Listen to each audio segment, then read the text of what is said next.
Good evening, Jim. If you want to test your mic, I can listen for you.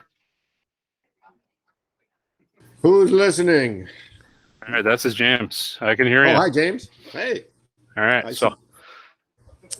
see Kathy there. Hi, Kathy. Is Kathy tuned in or not?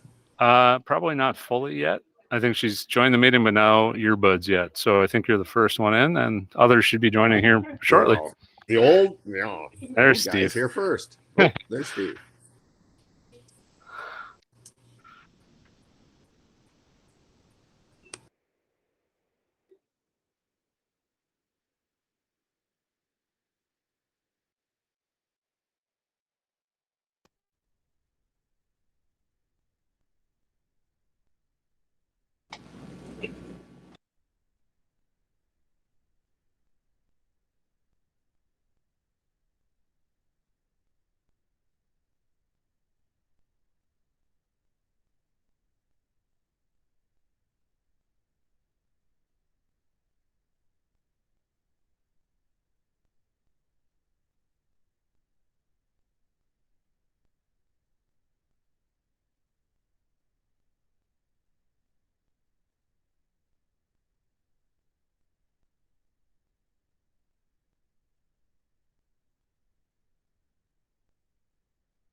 Hello, Jim.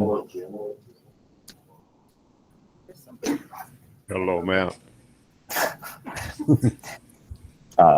Leah, are you out there? I haven't seen her.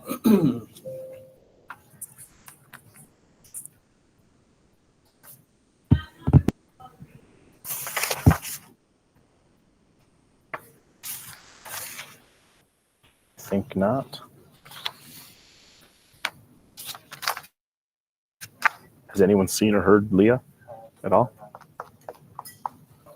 No. You haven't either? Okay. Well, you're the man. I mean, you're the computer man. So,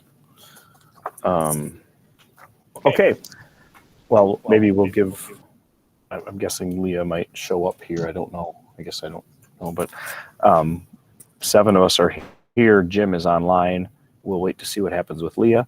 And we'll call this second August meeting to order, and we'll start with roll call. Steve Dahl. Here.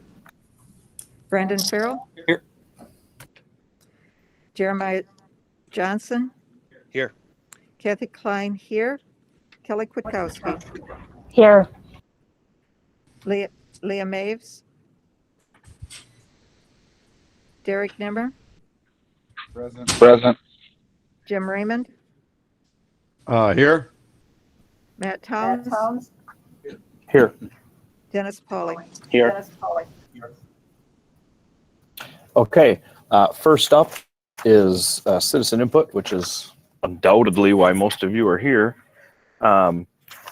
We do this from time to time, but there is a little statement that goes along with our board policy, and sometimes on nights like tonight, I feel like you should share it. While the Board of Education welcomes public comment, we must remind you to exercise care in your comments. This is not an appropriate forum for complaints against school personnel, and such comments may create legal liability on the part of the speaker. The Board of Education reserves the right to interrupt a speaker when comments become too lengthy, personally directed, or inappropriate. Please remember that under the Open Meetings Law, the Board of Education may not act on your concerns tonight if they are not on the agenda. Comments are limited to 5 minutes per speaker. I'm supposed to read that every meeting, but I don't do it enough. But tonight feels like a good time to do it. I'm going to start, we've got quite a list here. I'm going to start off with Karen Frawley of Stonefield Drive. Is she here? There she is. And I want to touch base with James. Can you help folks with microphone since we're being... Leah's on her way. Oh, okay. Oh, I see her. Hi, Leah. Sorry I'm a few minutes late. I was having some technical issues. You're on. She's on. Okay. All right. Good evening. My name is Karen Frawley. I have a son who attends Edgerton High School. I work at a nearby hospital and have been in the medical field for 30 years. I am here tonight to support a no mask or mask optional policy for students at all grade levels. It is time to put our kids first. I hope you will recognize that the decision to mask students again this year carries with it continued academic, social, and physical harms to our children. Study after study shows that masks do not work effectively. Kids transmit the virus at a much lower rate than do adults and actually have very little capacity to infect household members. I know from attending the last school board meeting that you like to follow the CDC guidelines. So here's my problem with this. The CDC provides 15 studies pertaining to mask wearing. However, not one of them used randomized controlled trials, and most do not even have a control group. This is not accurate research. It is biased research.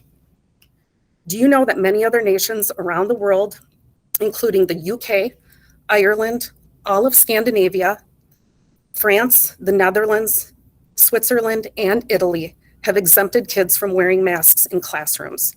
And guess what? There's been no evidence of more outbreaks in schools in those countries relative to schools in the US, where the majority of kids wore masks for the entire academic year.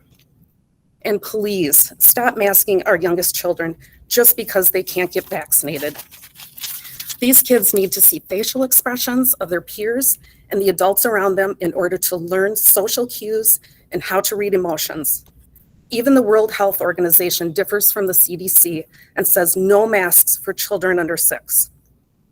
Now, what is of particular concern to me is the issue of vaccinated versus unvaccinated.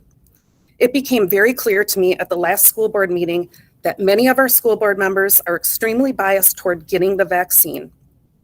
How disturbing to hear a board member say, and I quote, "Those who are vaccinated deserve something better," meaning they can go without a mask as a reward for getting vaccinated. The media likes to report that it is the unvaccinated that are getting and spreading the Delta variant. I am here to tell you that this is simply not true. In my personal experience, it is actually quite the opposite. So why then can those that are vaccinated be able to go without a mask? They can get this virus and transmit it just as easily as the unvaccinated, and I've seen it with my own eyes.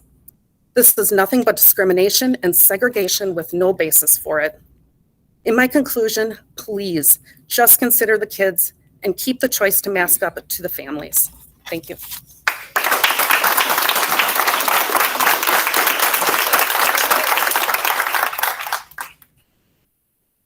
Okay, thank you, Ms. Frawley. We also have some that have submitted theirs to be read. This is Amanda Reiner. Is she here? Going once, going twice? No? Okay. Well, then you get to hear me read it. Lucky you guys. This is, again, Amanda Reiner. I want to voice my opinion in favor of keeping the mask requirement in our schools. I know you are getting many emails and phone calls about this issue. I know that the Unmask Our Kids crowd is passionate as well.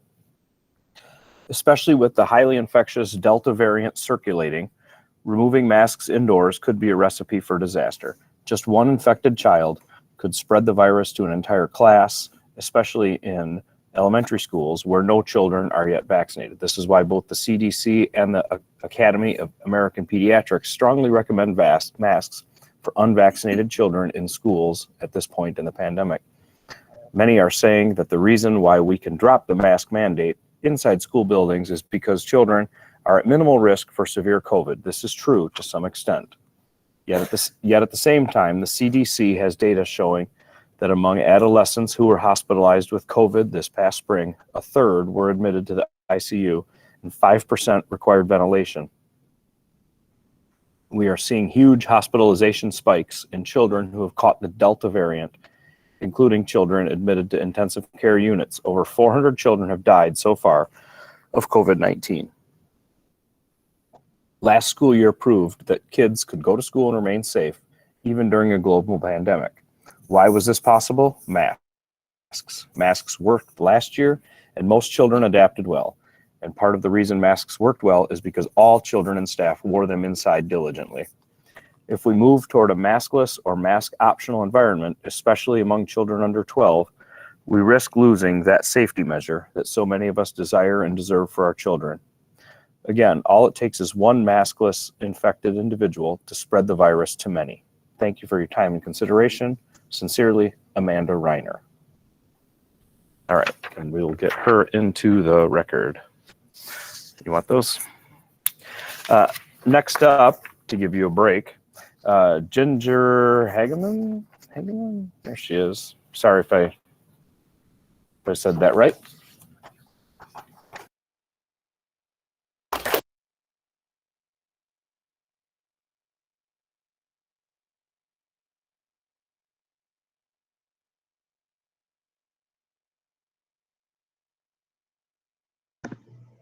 Sorry to interrupt. Can we please unmute her computer?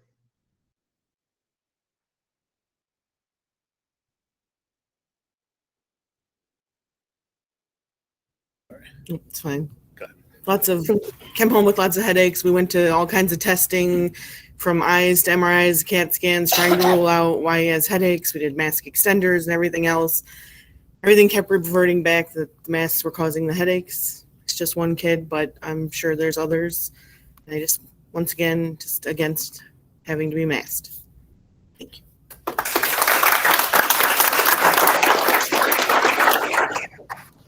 Very good. Thank you, Ms. Hagelin. Next up, I've got Rachel Gilbertson. Is she here? Or do you get me again? Going once, going twice. Okay, here we go. This is Rachel and Kurt Gilbertson. Thank you for the opportunity to express our opinions on this very controversial topic. Children deserve to breathe freely. It is difficult enough for them to concentrate all day while being forced to sit still. Now you are considering face coverings, which will restrict oxygen getting to their developing little brains. There are plenty of studies and experts who are backing up this info if you care to look past the evening news and use critical thinking skills, research for yourself. We all know that masks do absolutely nothing to block virus particles. Packages say it right on them. Even the highest up advisors in the country have admitted that they do nothing. Now they just say wear them to make others feel more comfortable so we can get back to normal. It is not our children's responsibility to make anyone feel better. It is their job to be kids and get an education. With this push for vaccination, antibodies from prior infection are being completely ignored. Our family has had COVID already. As shown by antibody testing, we have broad spectrum antibodies to COVID. Because it is from our innate immune system, our bodies will recognize any part of the virus, not just the spike.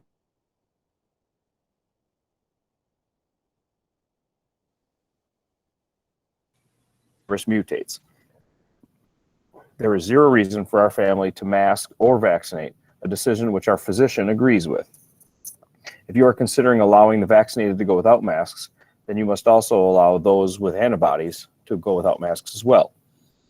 Our high schooler will be making his own decision about attending if masks are required. We trust him to make the best decision for himself, and we hope you will leave this decision to each individual family to do what is right for themselves. Our second grader will not be attending if masks are required. She may not be attending even if they are required. We are not confident that the administration is not only fine with experimenting on our children, but are openly coercing us by holding our children's education hostage in an attempt to force us to have an invasive, high-risk, experimental medical procedure. Is who we can trust to educate our child. This is deeply personal, private medical decision, and frankly, none of your business. Just to be crystal clear, our family will never receive the vaccine. If there is any attempt to coerce us into it, we will remove our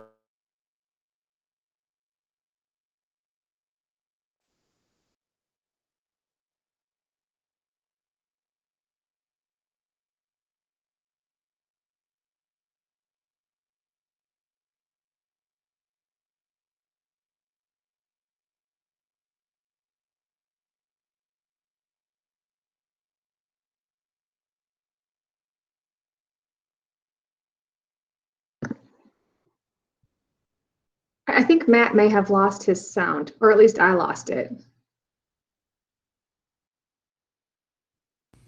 I did too. Okay.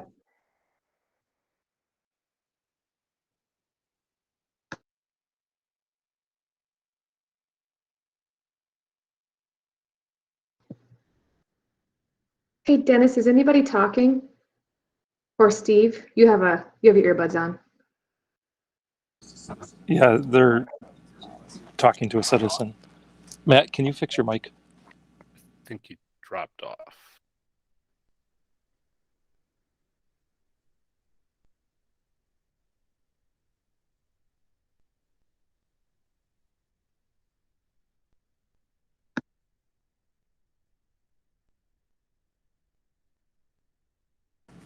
They're working on it, Leah. Thanks, Steve.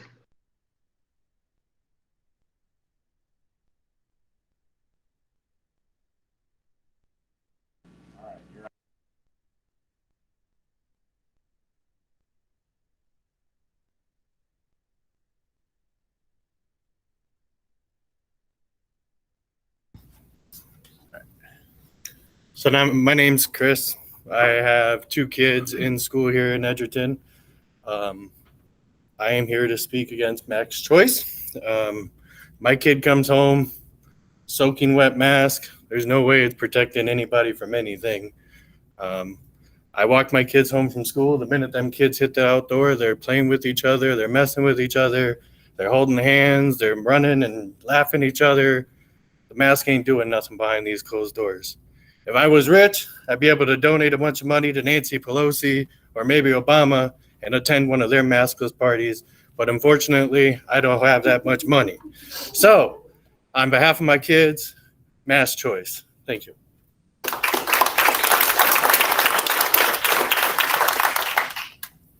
Okay, Mr. Pratt, thank you.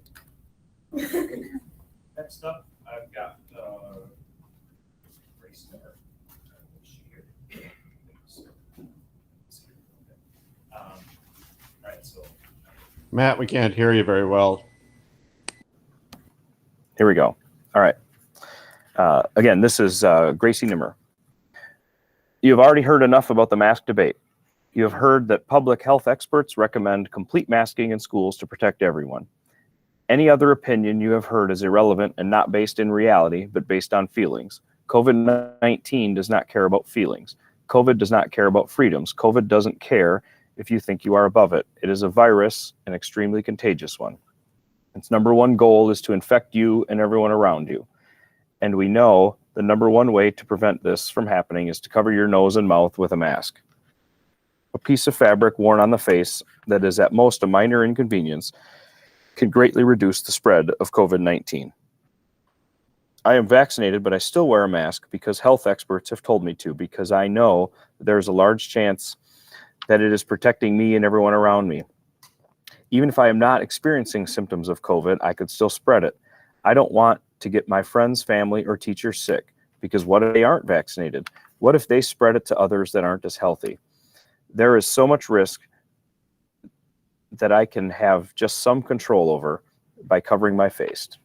It isn't a lot, but it is worth it. I won't lie, I don't expect to be surrounded by masked people all the time, but I still wear mine. I see it as a lesson in selflessness, compassion, and empathy. I wear this to protect those around me because I don't know their situation, their health, their vaccination status. I wear a mask because I want this pandemic to end. Some of you decided to believe that it has already ended. It hasn't. If the pandemic was over now, you could say it never happened, but that is crazy, because there was and still is a problem that has killed 628,000 people in the US and 8,368 people in Wisconsin alone, some of whom would still be alive had we listened to the experts that gave us a solution to the problem rather than demanding that we, in no way public health or epidemiology experts, had a better solution. I hate speaking over the nurses, doctors, epidemiologists, and public health experts that are much more qualified than me, a 15-year-old junior in high school, but you love to make decisions in direct contradiction to them, so I guess I am not that bad. Your people are calling on you to make an educated and informed decision. This school district is supposed to value safety, responsibility, and respect. I see no clearer demonstration of those values than wearing a mask in a pandemic. Please show that it is honorable and completely imperative in life to care for others, and that when we are all diligent, we can finally end the pandemic together. I would say thank you for reading, but I hesitate to assume you did unless you vote in accordance with the CDC, DPI, and DHS recommendations and require complete masking in our schools. And please don't make excuses for my demands. Don't think I am just a troubled girl spewing propaganda. I am just acknowledging facts. Please just follow the facts and make the right choice for everyone. Require complete masking in our schools. That seems a worthy compromise to having to go virtual again or losing more community members to COVID. And that was Gracie Nimmer. All right. Next on my list is Sharon Fox.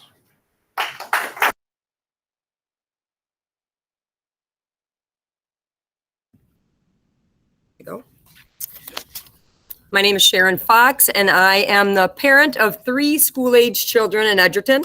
I'm also a coach in the district. Today, I'm addressing the board as the head volleyball coach. Many of the varsity volleyball players are in attendance here today, and as their leader, I feel obligated to speak on their behalf. And I'm here to share good news and our experience from our summer. Undoubtedly, tonight, you're hearing a lot of mask controversies, and a decision will be made on masks in schools, and therefore, likely a decision will be made on masks for athletics. I would like to bring to the board's attention that if a mask mandate is made for indoor sports. The only program it will affect will be the volleyball program. The only two fall indoor sports are swimming and volleyball, and swimmers are not allowed to wear a mask. So therefore, our program will be the only athletes required to adhere to an indoor mask policy if it is in fact set. And before a decision is made, I would like to share the numbers from our summer of volleyball opportunities. We offered 22 indoor summer volleyball workouts this summer. The average number of participants in attendance at each workout was 30 participants. There have been 0 cases of COVID in the volleyball program. We held the Volleyball Sweat League here in Edgerton over the course of the summer. Every night, there were 24 or 25 teams in attendance from various cities around our community and in neighboring communities. With the average of 10 players per team, that's an average of 250 participants in our facilities every week. That's not including their spectators. There have been 0 reported cases of COVID from our entire sweat league that took place here in our facilities in Edgerton this summer. We also held a 3-day summer youth camp for players in grades 3 through 8. We had 56 youth participants and 24 high school and adult coaches over the span of the 3 days. We had 80 participants in our facilities every day. There were 0 cases of COVID reported. Our high school teams have attended tournaments in 3 totally different parts of the state. On July 13th, our JV team took place in a tournament in Appleton. There were 12 teams in the facility at the same time as our team. There had been 12 teams in the facility just prior to our arrival. 0 cases of COVID were reported after that tournament. July 14th and 15th, our varsity team participated in the same tournament in Appleton. At the time we were in the facility playing, there were 24 other teams playing. 28 teams had just evacuated the building before we arrived. So 52 teams. There were 0 cases of COVID reported after that tournament. Coaches would receive the report had there been a case. In August, our varsity teams have participated in 2 tournaments, one in La Crosse and one in Wisconsin Dells. The one in La Crosse had 10 teams participating. The one in Wisconsin Dells had 50 teams participating in the facility at the same time. 0 cases of COVID reported after those tournaments. So we have good news to share. We've had a successful season, COVID-wise, and I think we've shown that it can be done safely, that is without masks. And when masks are optional, all throughout our summer, when masks have been optional, an athlete can choose whether to mask if she so chooses. We have not seen a spread of COVID among our athletes in general. We have not seen a spread of COVID amongst our program, whether we are competing against other teams in our local community around the state, or we have not seen a spread of COVID or any instances in our facilities over the summer within our program. So we are asking on behalf of the volleyball players who have urged me to speak tonight, please make masks optional. Thank you.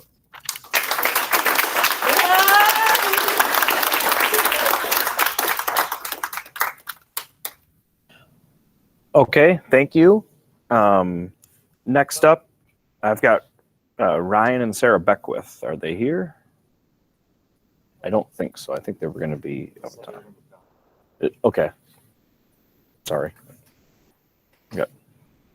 Trying to keep them all straight. So I will read this one, Ryan and Sarah Beckwith. We are writing to voice our support for family choice when it comes to wearing masks. Every community is different. Every school district is different, and every child is different. What works for one does not always work for another. In the last meeting, a mother talked about how her son got headaches from the extended mask wearing. It made us wonder how many other kids are having issues like him.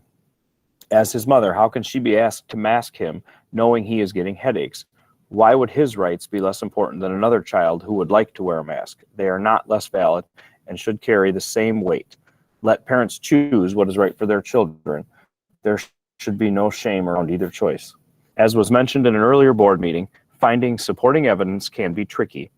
After learning how little the majority of kids and adolescents are affected with COVID, it's hard for us to understand why they need to be masked for so many hours a day. It does not seem to line up with some of the studies we've read. Health officials say there is no evidence that the Delta variant, this is a quote, I'm sorry.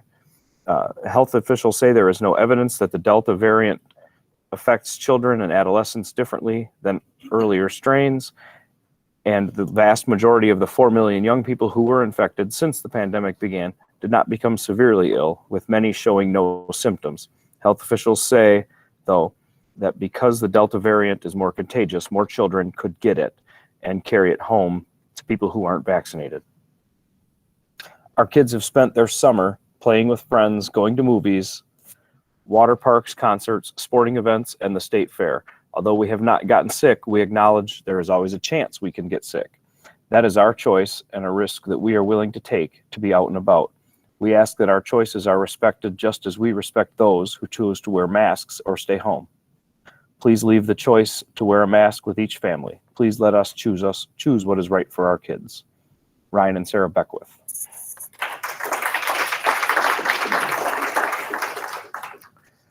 Okay, we'll go over here.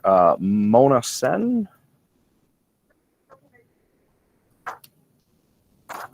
Sure, we can do that. Let's go with Nicole Johnson.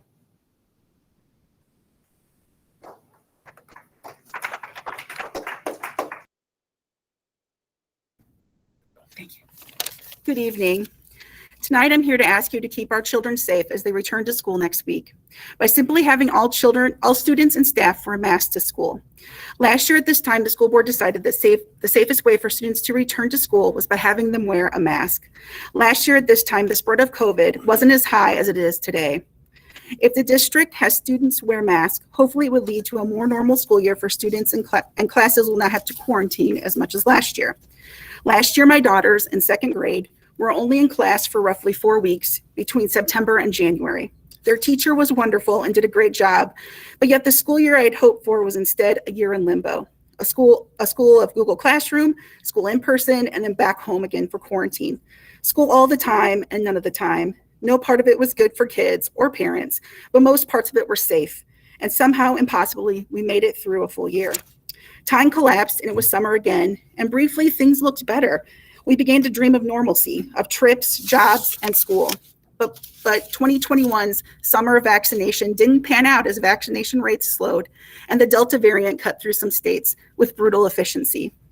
People who were vaccinated thought they couldn't spread, but research is showing that even vaccinated people can spread the virus, and everyone should return to masking. It happened in a flash. It was good. It was bad.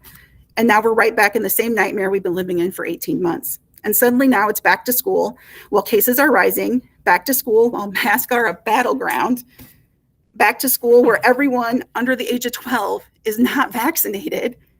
It's still, parents are living a repeat of the worst year of their lives, except for this time, our kids are going back without masking. And what I can tell you is that I'm furious and I'm afraid. I can also tell you the only real difference between this year and last year is the most effective tool for keeping our kids safe is masking, and having that possibility off the table. Now we're stuck with full-on open school with zero mitigation, and the Delta variant rages. School is only just starting around the country, and kids are already being quarantined in mind-boggling numbers.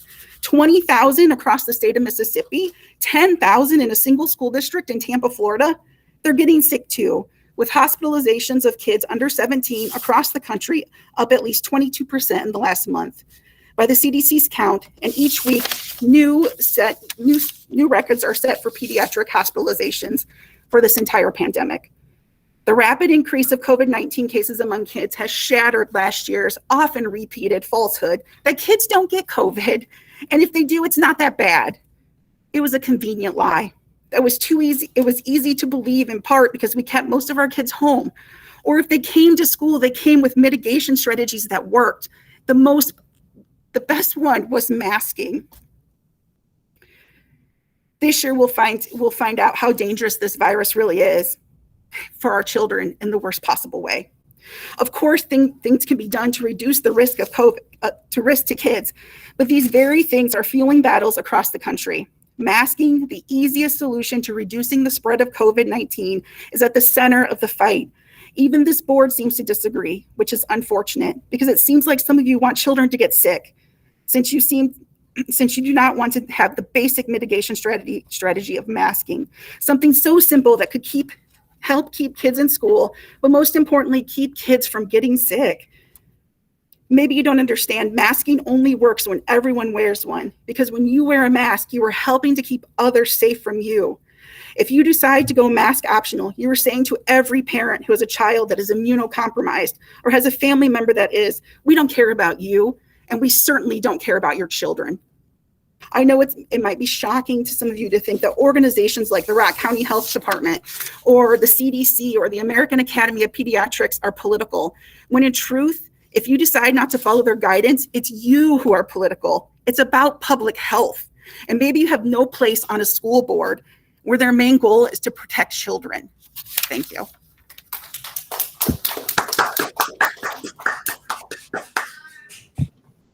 Okay, thank you, Ms. Johnson.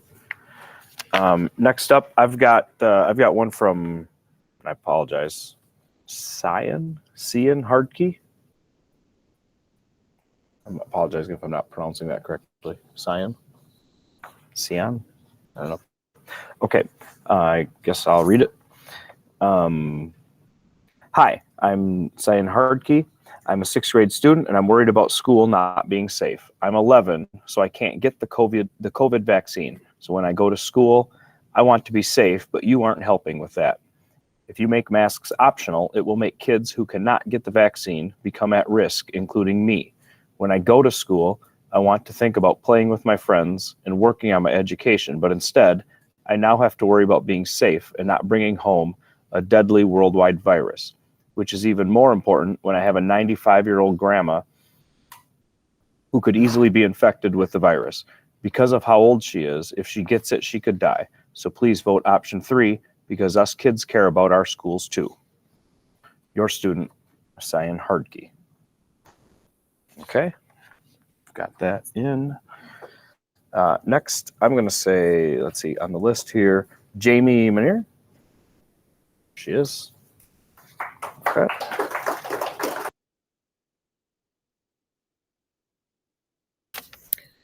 Why are we here? We are here because of the children and to decide thoughtfully and carefully what is best for them. Now, who should decide this? The parents. We should be deciding what is best for our children. The debate tonight is masks and should the children wear them during the upcoming school year.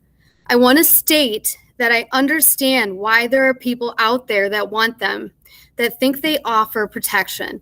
Let's face it, children are kind of gross. Messy, dirty, snotty, sticky, sweaty, and so on.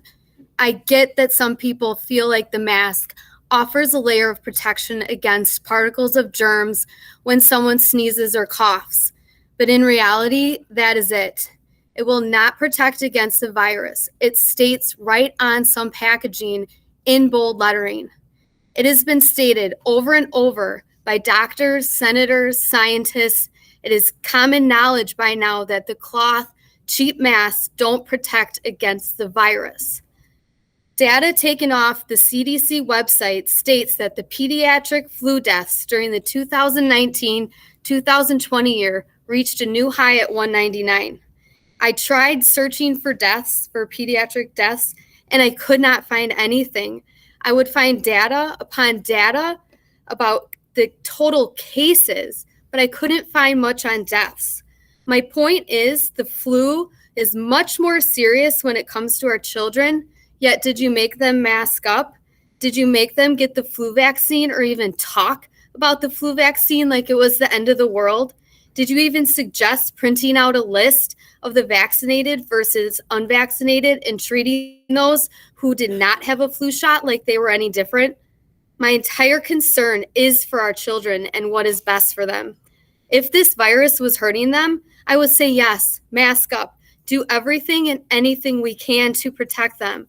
But the fact is, children are fine. We should be focused more on hand washing, sanitizing areas, having plenty of Kleenex close by when they have to cough or sneeze, having more outside time, and promoting healthy food choices. What are the risks of mask wearing for our children? Plenty. Put this into perspective. How would you feel starting your first day at a new job and not being able to see anyone's faces? How would you feel? So much of our society and communication comes from nonverbal cues, which our younger children are still learning. How would you feel being a little 4-year-old starting his or her first day and not even seeing one smile? Some 4-year-olds are still having a hard time with speech, and seeing a teacher's actual mouth significantly helps them learn. Masks are an added distraction in the classroom and a major distraction for teachers to have to enforce and monitor the proper mask wearing. No one is even paying attention to how to properly dispose of masks. Do you really want your child to sneeze and cough into his or her mask and then continually wear it throughout the rest of the day? It's disgusting and unsanitary. The focus should be that school, learning, socialization, communication, and having fun with your peers. Health choices, whether it is to vaccinate and wear masks, needs to be up to the parents because only we know what is best for our children. No matter how you all vote tonight, you know there is going to be a part of the community that will be upset. I ask when you vote, please just remember the children and that the virus is not attacking them, that they are not at risk. There is no reason to mandate something when it could remain an option. Those who want to mask up their child, go for it, but it should be a choice. I want to leave you with this. On Saturday, I went to a Packer game and there was over 73,000 in attendance. I saw only a handful of people in masks. Not saying it's a bad thing. I am glad that things are open and everyone has the option to make the mask, to make the choice that they feel comfortable with. But 73,000 adults can gather, yet we are sitting here debating a few hundred children being together when the children are at the lowest risk. Let's use common sense and bring no further harm to our children.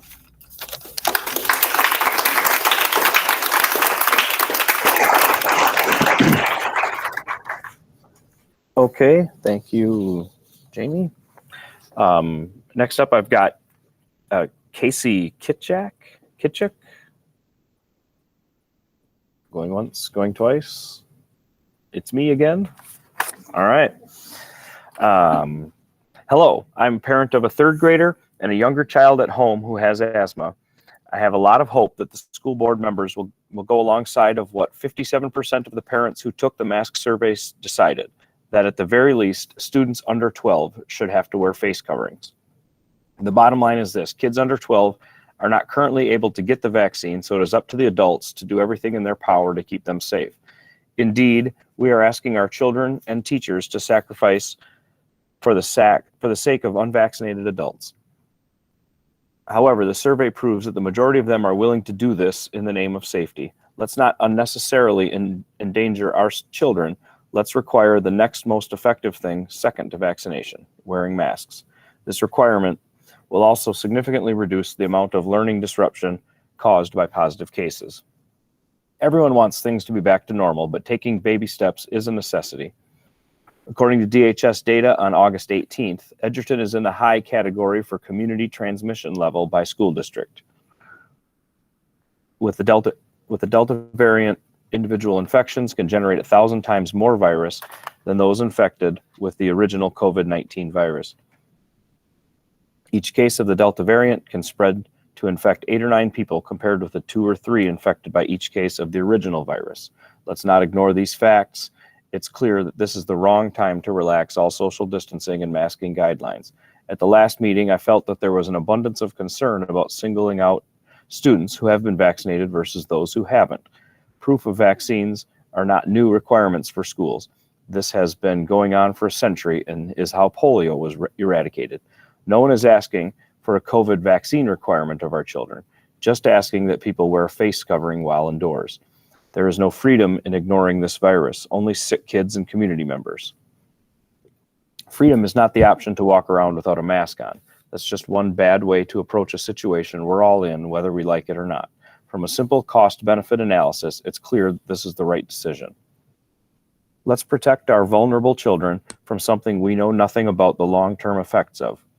We don't need a single person to be hospitalized due to a decision that is in your hands, guided by the recommendations of experts. Let's listen to the CDC, AAP, and local public health officials and require masks. Thank you for your dedication to this community and for agreeing to seek out the information from the parents on what we want for our children and the greater good. Sincerely, Casey Kischek. All right. Next up, Heather Hanson. Is she here? Here she is. Okay.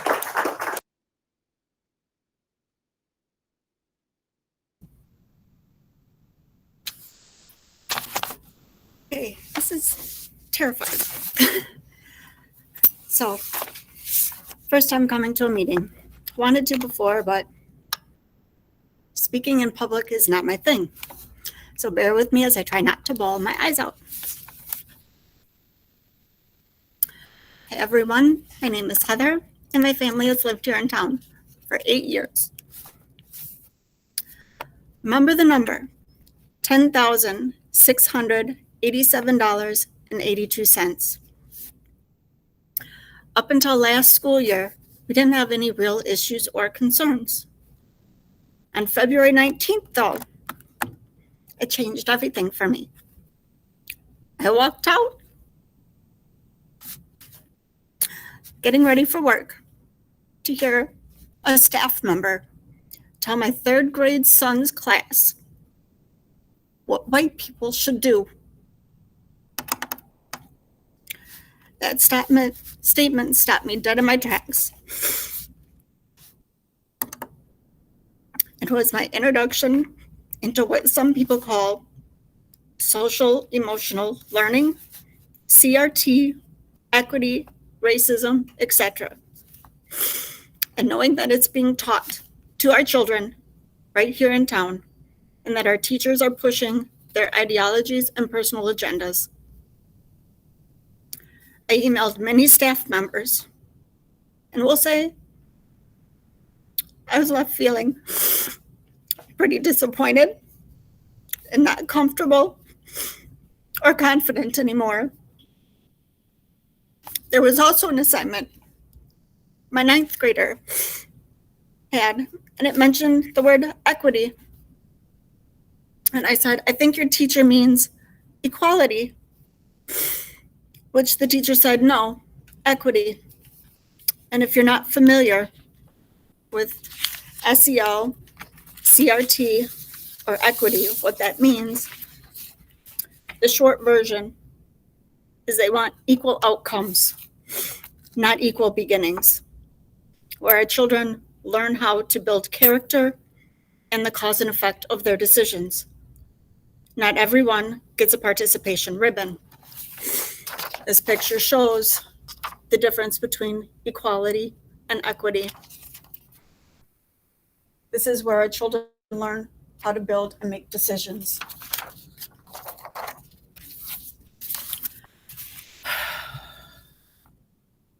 CRT also makes our children pay attention to race and other differences that make each individual unique and beautiful. Our children, as they are growing up, don't see color unless it is taught to them by an adult or others.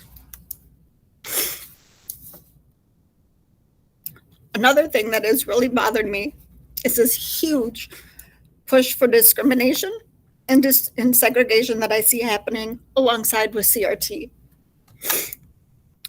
I'm talking about the mask versus no mask, vaccinated versus unvaccinated topics. When it came to the mask survey that you guys just recently sent out, thank you. I was really disappointed that the only mask option had to be followed by the words or unvaccinated. It should have been just left either. There's not your business if our children are vaccinated.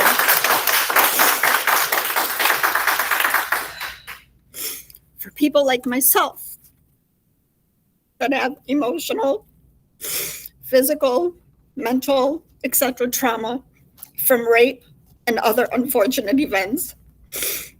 We cannot wear a mask. We are deemed bad people because of our lack of compliance. How many of our children have had traumas like this? Do you know? Because it happened to me and I didn't tell my parents. There is almost no more freedom of choice or body autonomy. My body, my choice left. It's almost, you must go along to get along. And that's really unfortunate now. The push from the district alone to get vaccinated has been insane. I can't tell you how many emails I get telling me where to go, who to go. Growing up, our parents taught us, stranger danger, don't take drugs.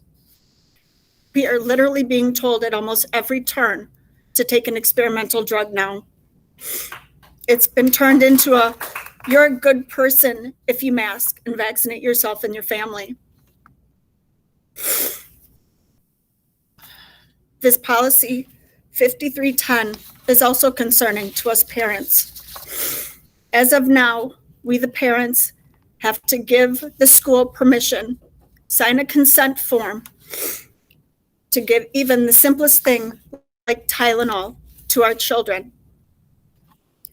Under 5310, it says things like not be limited to, or at least annually, or invasive physical examination. Now, I'm not sure if everybody knows what that means, if you've looked up policy 5310, but at the bottom, it states the term invasive physical examination means any medical examination that involves the exposure of body parts, private body parts, or any act during such examination that includes incision, insertion, or injection into the body, but does not include a hearing, vision, or scoliosis screening.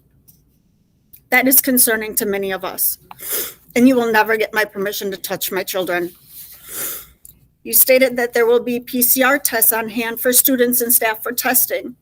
Will there be a consent form for this? And how often are you wanting to test our children? In an email, I had asked about getting a picture of the tests and the packaging. The district said that they haven't chosen a company yet for these tests. My concern is that it says made in China and sterile EO, which stands for ethylene oxide, which if you're familiar with that, you know it's a cancer-causing agent. Did you know, along with many reports of contaminated PCR tests being exposed, that the inventor, Carrie Banks Mullis, of the PCR test created it to be a replicator? Basically, it's designed to make lots of copies of something small, like certain DNA strands. It is designed to be run at a 17-cycle threshold, and many places have been running them at above 30 to get the false positives, which gives them their fraudulent cases and excuses to keep fear alive in public. According to the CDC, they are phasing these out and have said testing should be done in clinics and labs. I didn't read schools anywhere in that article. Yet you are an educating facility, not a medical facility. Act like it and stop pushing a political agenda.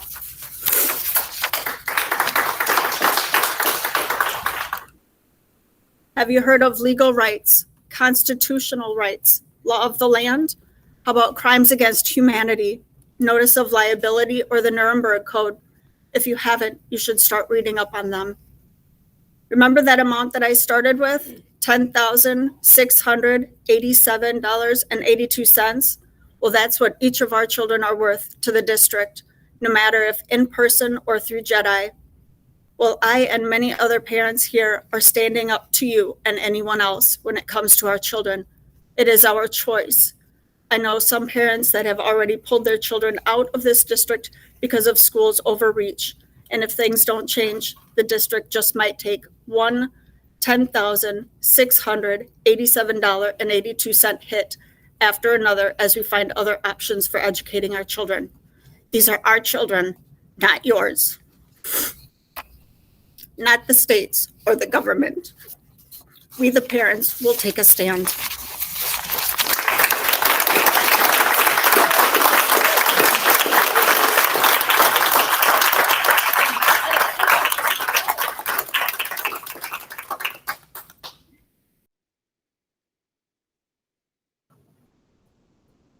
Make sure I'm on there. Okay.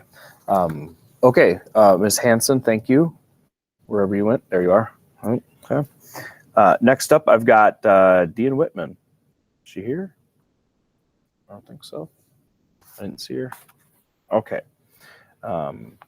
Dear school board members, I am writing to you to strongly encourage you to vote for option 3, masks for everyone regardless of vaccination status. I feel any other option would put our vulnerable staff and students at a health and safety disadvantage. I also believe if you vote for masking only part of the people in our buildings, you are making it more difficult for our staff. Lastly, School Board Policy 8450, control of casual contact communicable diseases, clearly states the board should vote for the decision of everyone wearing a mask. Keeping vulnerable staff and students safe and healthy should be our top priority. I have a child that is in that vulnerable group. He is vaccinated, and we have taken all the precautions we can. All of his specialty doctors agree that everyone should be masked while in school. If you vote for masking only part of the people in our buildings, you are asking staff to take on more responsibility of knowing who is vaccinated and unvaccinated. They will also need to know what parents want their kids to wear masks, even though they may be vaccinated. Our staff has gone above and beyond the last year and a half. I believe asking them to do this is a lot. Dr. Coombs even said at the last meeting that they could do their best, but it won't be 100%. How is that keeping our vulnerable staff and students safe? We saw how 6th grade transition went through the pictures shown on the middle school Facebook page. A dozen or so kids had face masks, and by the end, were no longer wearing them. Peer pressure is a huge thing in middle school and high school. If you review School Board Policy 8450, control of casual contact communicable diseases, you will make note within the policy, in order to protect the health and safety of the students, district personnel, and the community at large, the board shall follow all state statutes and health department regulations which pertain to immunization and other means for controlling casual contact communicable disease spread throughout normal interaction in the school setting.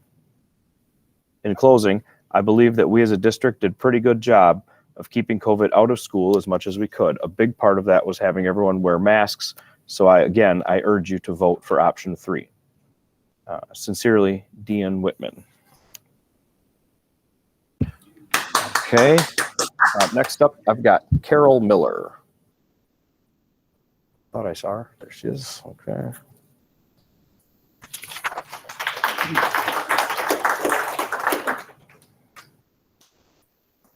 Hi, I'm Carol Miller. I cannot add a single thing to what our nurse and Ms. Hanson said. And it's very clear from some of the speeches that we've heard that the censorship that we are living under today, specifically regarding COVID, is a real issue because people strongly believe in both sides. And trying to find information on a different side is very hard to do because the minute we receive the information, it's pulled off the web. Anybody ever wonder how Hitler came to rise? When I was in 8th grade social studies as an ESP here in Edgerton a couple of years ago, I found myself having this conversation with my 8th grade son every night at the dinner table. How could somebody possibly come to rise like that? How could he convince this people group that this other people group was evil and would make them sick and would steal their houses and their homes and their money? Well, now I know. He started with fear. And then he went to censorship. And only what his government said people could hear were they allowed to hear. And through this fear, which then turned to hatred, he was able to manipulate hundreds of thousands of people to starve, execute, drag from their home, torture. men, women, and children, as he decided to wipe out this people group. And what's going on right now, we've got fear. People are living in fear. People are believing that this mask is protecting them. What about the social distancing? What about the increased hand washing? What about the sanitation? Things that we should have been practicing all along. What about staying home when you're sick? What about coughing into your elbow, not into your hand? I mean, this is basic hygiene. And we finally started implementing it. So of course we're seeing some results. My medical background, it's very little, but I was a vet tech. And what I remember learning about vaccines is very, very different than what we're learning about vaccines now. And when people compare this mRNA experimental drug therapy, experimental DNA therapy, compare it to measles and polio vaccines, those were here long before 1985 when vaccines stopped being regulated. And all kinds of toxins were allowed to be put into vaccines as well. That was a totally different monster. And it's a little bit of an illness that is modified so that your body can learn to make antibodies against it. That's it. It's not a spike protein connecting to your RNA that's then being mutated into your mRNA, and for women concentrating in the ovaries. That's not a vaccine. And with the emails being sent to us, urging us to get this vaccine before it's even been FDA approved, it's experimental, and that's reckless. As a school district, people take your word for it, that you're coming from an educated place and that you must really believe in this. It hasn't been around long enough for us to even know what it's going to do. No vaccine has ever come to market this quickly, ever. No vaccine has ever been financed by the government, ever. No vaccine has ever been tested, its clinical tests, only by the company that made it. No vaccine ever in the history has done that. And Pfizer owns part of the WHO. I mean, all these people are so in bed with each other. I was putting together a board today thinking I would just sit quietly and let people read it if they wanted to. Well, anybody who knows me knows it's hard for me to be quiet when I'm passionate about something, but I did find it really therapeutic. But bottom line, we need to get our immune systems back up in order, which thankfully we have been this summer because people haven't been masking as much. They haven't been wearing this pretty useless barrier. I mean, for COVID, take a handful of sand and throw it through a chain link fence, and you're getting the exact same effect as if that chain link fence were a mask. It's been scientifically proven over and over and over again. The filth that is on these masks, I'm gonna wrap it up with this, is an ESP. I work with all the different age levels. And last year I was here at Community at the beginning, and then in January I was at Yahara. By the way, Yahara did not have one single positive COVID teacher, staff, child at all, and they were in person the whole time, if they chose to be. I believe I'm right on that. But the masks, disgusting. My gosh, those dirty little noses all day and wiping their noses on it, and take it off, put it on their desk, put it on, let me try on yours. Oh, I don't know where it is. I'm gonna wear it on my wrist and then climb the monkey bars. They're not doing anybody any good. Washing your hands is far more powerful than this mask that are made in China.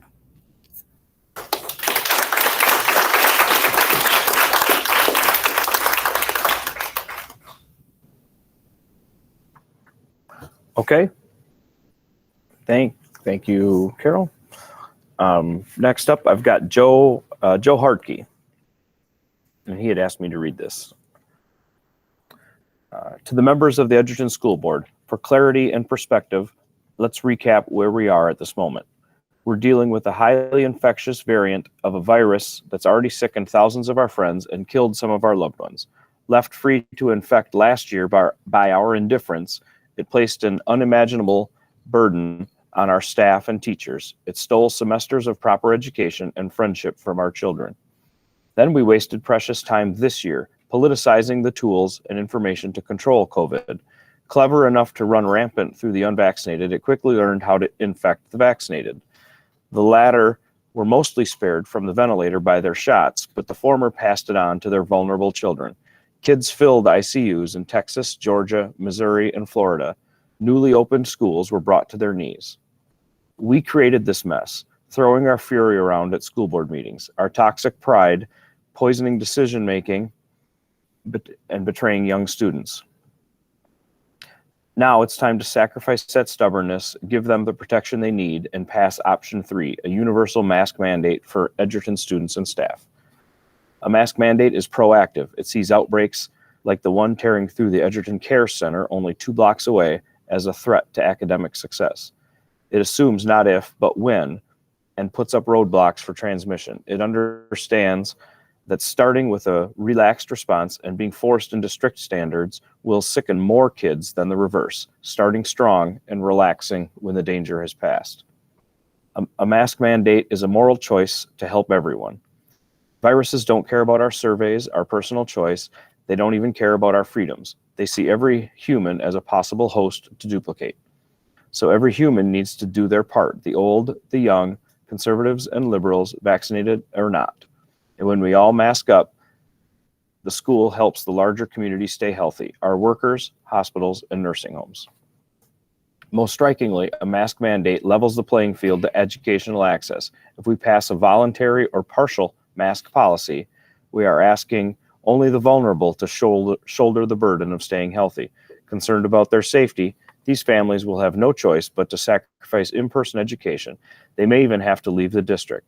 What sacrifice will the non-vulnerable have to make during a mask mandate, wearing a 5-inch piece of cloth on their face?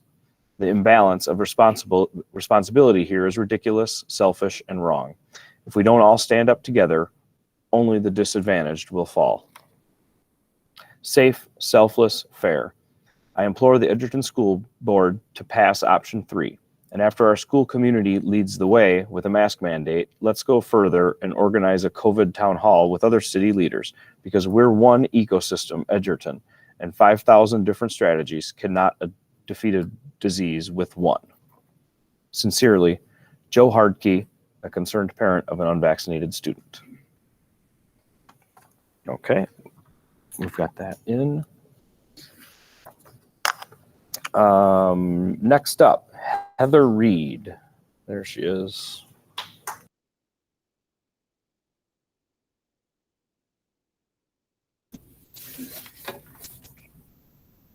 Thank you for letting me speak tonight. My name is Heather Reed. I am a mom to a 7 and a 5-year-old who attend Edgerton Community School District. I decided to speak to you today, not only as a parent to children who attend Edgerton schools, but I'm also a registered nurse in an ICU at a local hospital. I have been a nurse for almost 12 years, most of my training being in the ICU. Over the last year and a half, I have watched many people suffer with severe consequences of the coronavirus, not only physically, but mentally as well. Last year was not only difficult as a nurse, but also as a parent. And for a while, I had hoped that this fall would be different due to the vaccine.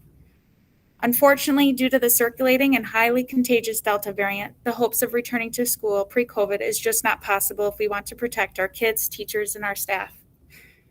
CDC recommends that all teachers, staff, and eligible students be vaccinated as soon as possible. However, schools have a mixed population of both people who are fully vaccinated and people who are not. Elementary schools primarily serve children under 12 years of age who are not eligible for the COVID-19 vaccine at this time, and many have older siblings that go to other schools within the district.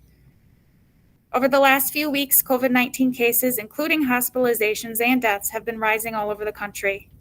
According to recent data, the Delta variant makes up more than 83% of those new cases. While that's certainly an alarming number, it's important to know that of those new cases, more than 90% are those who are not vaccinated. Unfortunately, that puts young children who are not yet eligible for COVID-19 vaccine at a much greater risk to become infected. We all want as many students as possible to return in-person learning in the district. So how can we protect our kids? How can we make sure they are going to school and staying in school? We can support in-person learning during the COVID pandemic with evidence-based COVID-19 infection mitigation efforts. The CDC and the American Academy of Pediatrics recommend universal indoor masking for all students, age 2 and older. Staff, teachers, and visitors to K through 12 schools, regardless of vaccine status, due to extremely contagious Delta variant. Help protect our kids and our community by voting for universal indoor masking. You could prevent unnecessary illness and death. Listen to the recommendations from the people who have spent their entire lives studying the disease to help protect us. My children had no issues wearing masks and following COVID-19 recommendations last year. I am worried if we do not make masks required for all, peer pressure and bullying may prevent those who want to wear masks less likely. As a district, we did a great job last year to decreasing the risk of our children contracting COVID-19. The new variant has been shown to impact our children more significantly than the original coronavirus. Those under 12 cannot be vaccinated. It is our job to protect those around us that cannot be protected by the vaccine.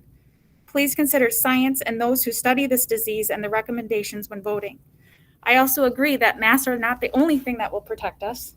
Hand washing, staying home when you're sick, they all play a huge role in protecting everybody from COVID. Masks is just a big part of it. Thank you.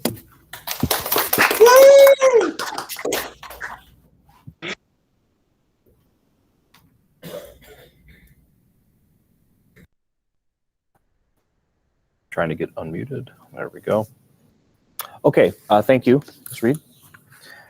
Next up, I've got Sarah Sheik. Again, sorry if I'm not pronouncing it. I'm guessing I'm on. All right. Dear Dr. Pauly and School Board, I'm writing this letter to request that there be a 6th grade EMS virtual option implemented for the 21-22 school year due to COVID and its variants as the 6th grade student population is unvaccinated.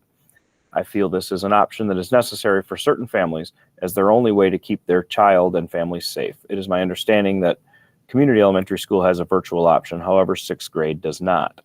I know that I am not the only 6th grade parent that would like this option. Without a virtual option, I will have no choice but to either enroll my child in another district that has a virtual option or into the JEDI program.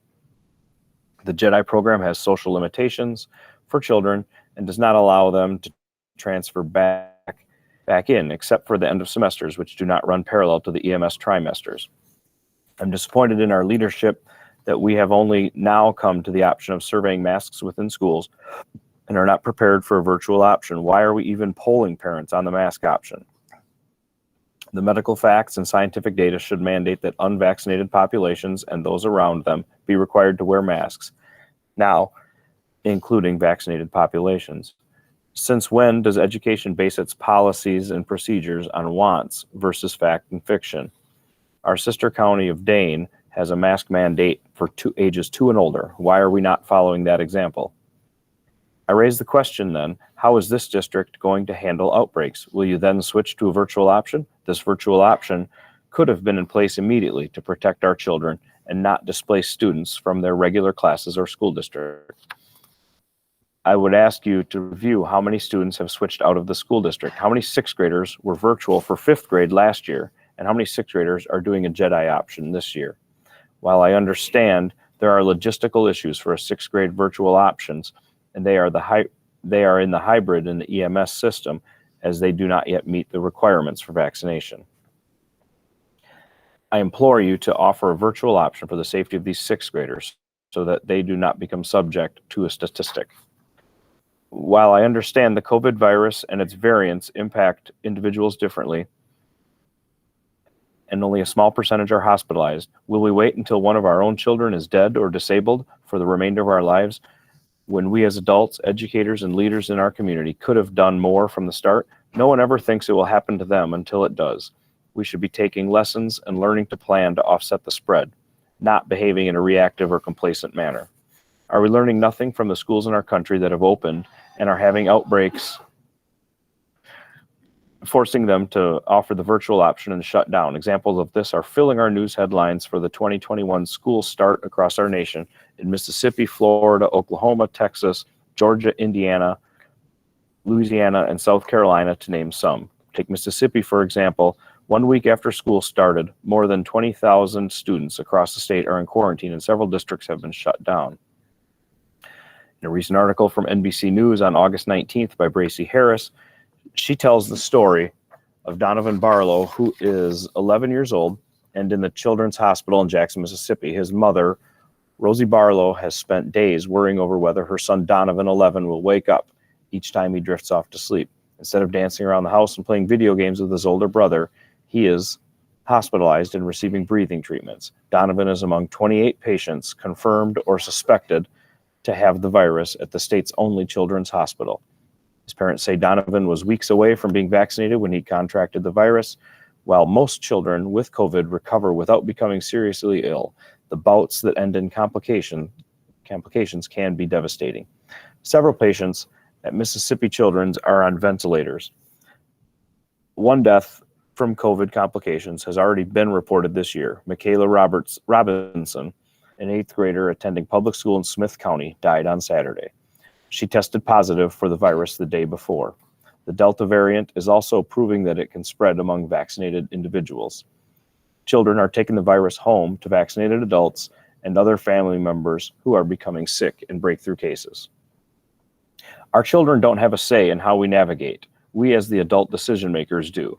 Please, I beg of you that we learn from history, listen to science on how viruses mutate, and that we protect our children. You are the final decision makers. So will you follow fact and science to protect our children at all costs, offering a virtual option to parents, or will you follow opinion-based policies and procedures that are reaction-based? I do not have a political agenda in coming before you. I come as a mother with only a humanitarian plea to protect our children, my child. I beg of this board of decision makers to implement more virtual options for this school year 21-22. I close my plea specifically addressed to add a virtual option for EMS 6th graders by asking you, will your conscience be able to handle the death of a child or severe illness of a child when you could have done more? Sincerely, Sarah Sheik. All right, she's in. Next up, I've got Jody Brown. Maybe. There she is.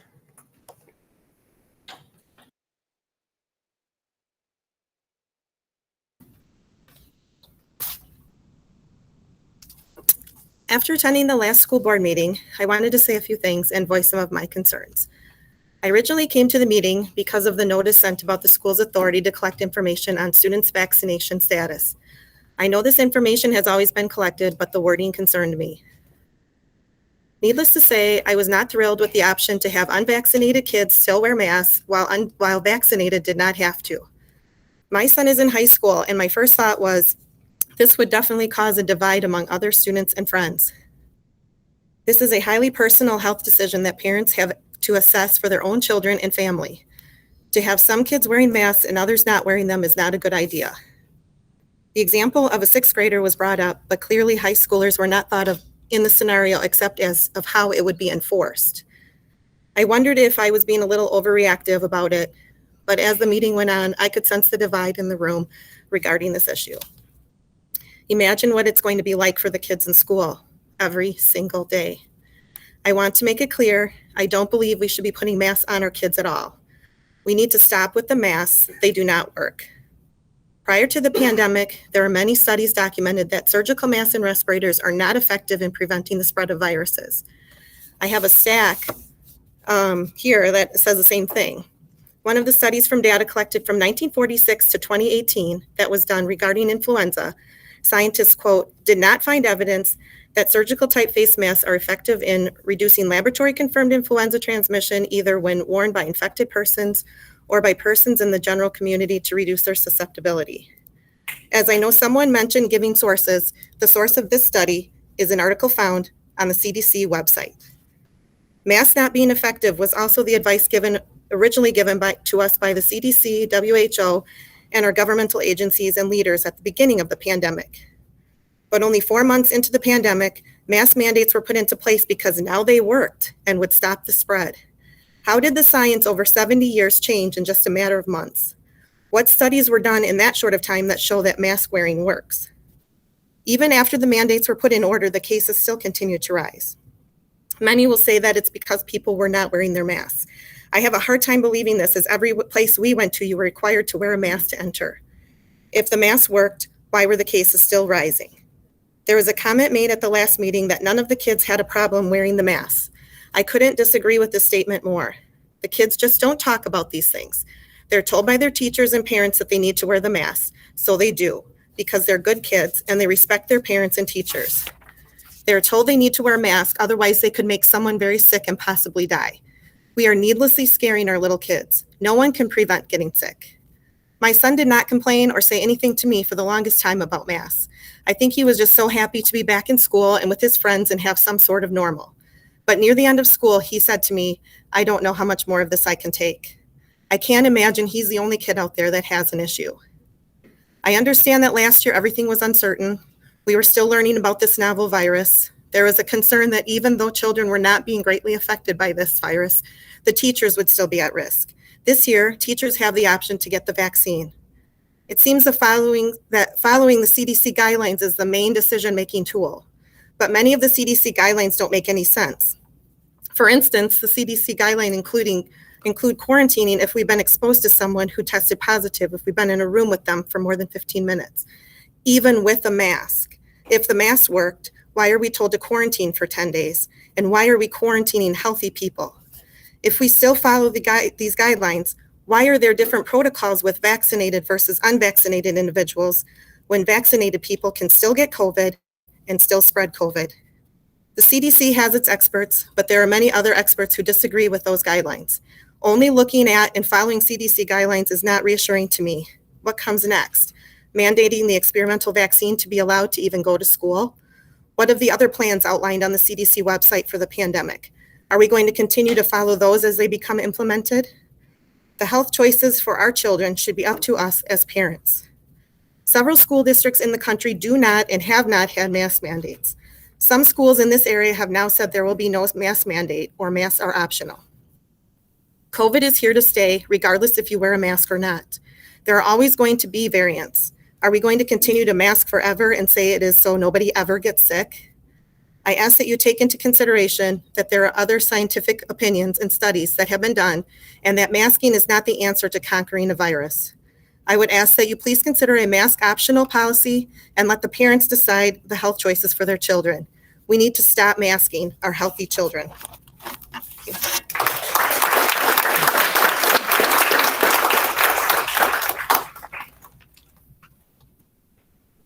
Okay, thank you, Ms. Brown.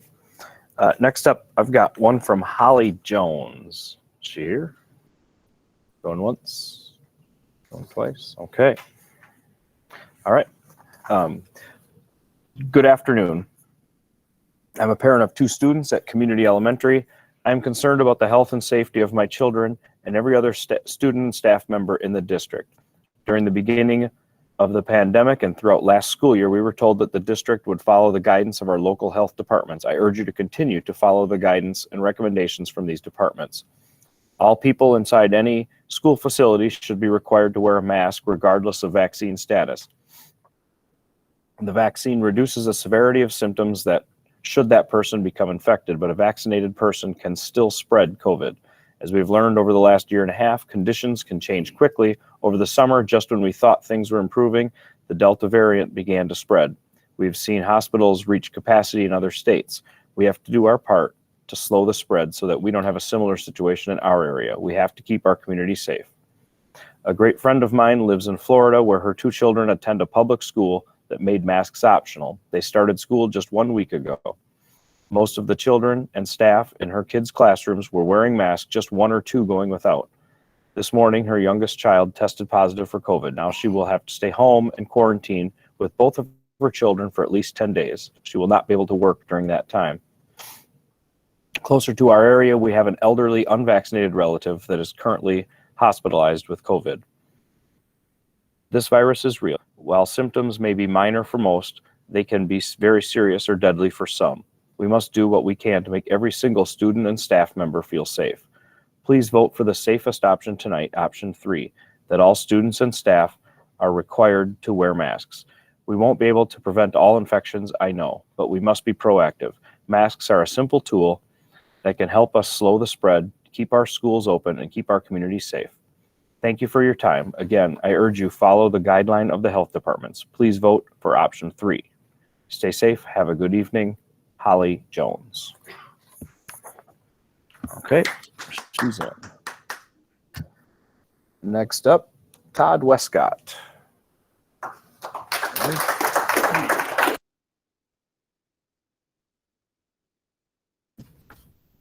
Good. Hear me? All right. Okay. Hi, my name is Todd Westcott. My daughter's a senior at Edgerton High School. I attended the last school board meeting as I was concerned with the direction that the Edgerton School District would take with mandating masks and vaccinating our children. My concerns were quickly validated. What concerned me the most is how the vaccine was slid into the polling language. Not mask or no mask, but vaccinated or unvaccinated. And then I heard a board member state, those who are vaccinated deserve something better. Wow, that really struck me. That was mentioned by someone else earlier. It's pretty concerning for a parent. Let's talk about this virus. In the United States, from January 1st, 2020 to August 4th, 2021, there was 606,389 deaths in America. From people ages 0 to 17, there was 349 deaths. That's a 99.94% survival rate. From 18 to 29, there was 2,519 deaths. That's a 99.58% survival rate. Let's kind of put that into perspective. In 2020, there was 540 individuals aged 15 to 19 that died of cancer. It's from the American Cancer Society. Not 0 to 19, but 15 to 19. So if that's true, is it safe to assume that you as a school are going to look at carcinogens in our food, the red dye in the pop machines? If it's a big deal, that's killing more kids than COVID-19. Now let's talk about this experimental vaccine. You're pushing this experimental vaccine on a portion of the population that needs it the least. With a 99.94% survival rate, and you're pushing it without a damn clue of the complications that these kids can have later in their life. Look at the rising numbers in the vaccine and the related complications. What if our children want to have children someday? Are they going to be able to? Because there's been 1,600 miscarriages reported not too long ago on the news. What about cancer? The truth is none of us know. Not one of us. Not the scientists, not anybody. Because the data started being gathered the day the first jab hit the arm. Again, I support no mask and absolutely, under no circumstance, mandating vaccine for our children. Thank you for your time.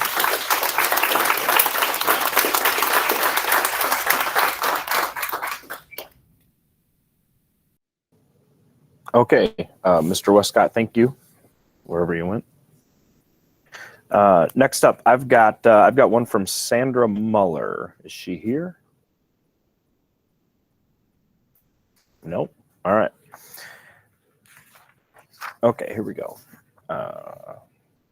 All children have the right to a public school education. All children have the right to safely attend public school in person.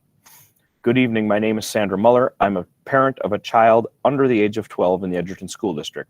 I elected to have my child attend school virtually during the 2021 school year. We had the infrastructure and support system in place for her to have a quality school year, and everyone else in the home was remote. She missed her friends, but otherwise had a great year thanks to her teachers, Mrs. Spike, Mrs. Capel, and Mrs. Myland. I had made the decision to send my child back to school in person as long as safety measures for her health and well-being were in place. It is unfortunate that we are now in the 11th hour and we're still deciding what the next school year will look like, which starts in under 10 days. The science on COVID and kids is clear. Children as young as newborns can be infected with SARS-CoV-2, can get sick with and die from COVID-19, and can spread the virus to others. Vaccinated individuals can also be infected with and spread the virus. No policy for the Edgerton School District guarantees a right to extracurricular activities. So when making your decision, it should be based on the educational goals set forth in Wisconsin Statute 118.01, which happens during the academic day. I'm asking the board to follow policy 8450.01, personal protective equipment during pandemic epidemic events, adopted last May, in order to comply with policy 2131, educational outcome goals and expectations, adopted August 2019, which aligns to the Wisconsin State Statute 118.01. There are 2 board policies that list other diseases as designated by DHS. The Wisconsin Department of Health Services list COVID-19 on their website under diseases and conditions. Under the category COVID-19, K-12 schools, it further states that DHS supports the CDC updated recommendations from July 27, 2021, stating that all teachers, staff, students, and visitors of K-12 schools wear masks indoors regardless of vaccination status. Option 3 is the only option that will comply with your own policies and the recommendations set forth by the CDC, Wisconsin DHS, Wisconsin Department of Public Instruction, and Rock County Public Health. It is the responsibility of the district to protect all students, no matter how small the risk may appear. All children have the right to a public school education. All children have the right to safely attend a public school in person. Thank you, Sandra Muller. Next up, Annette Merwin.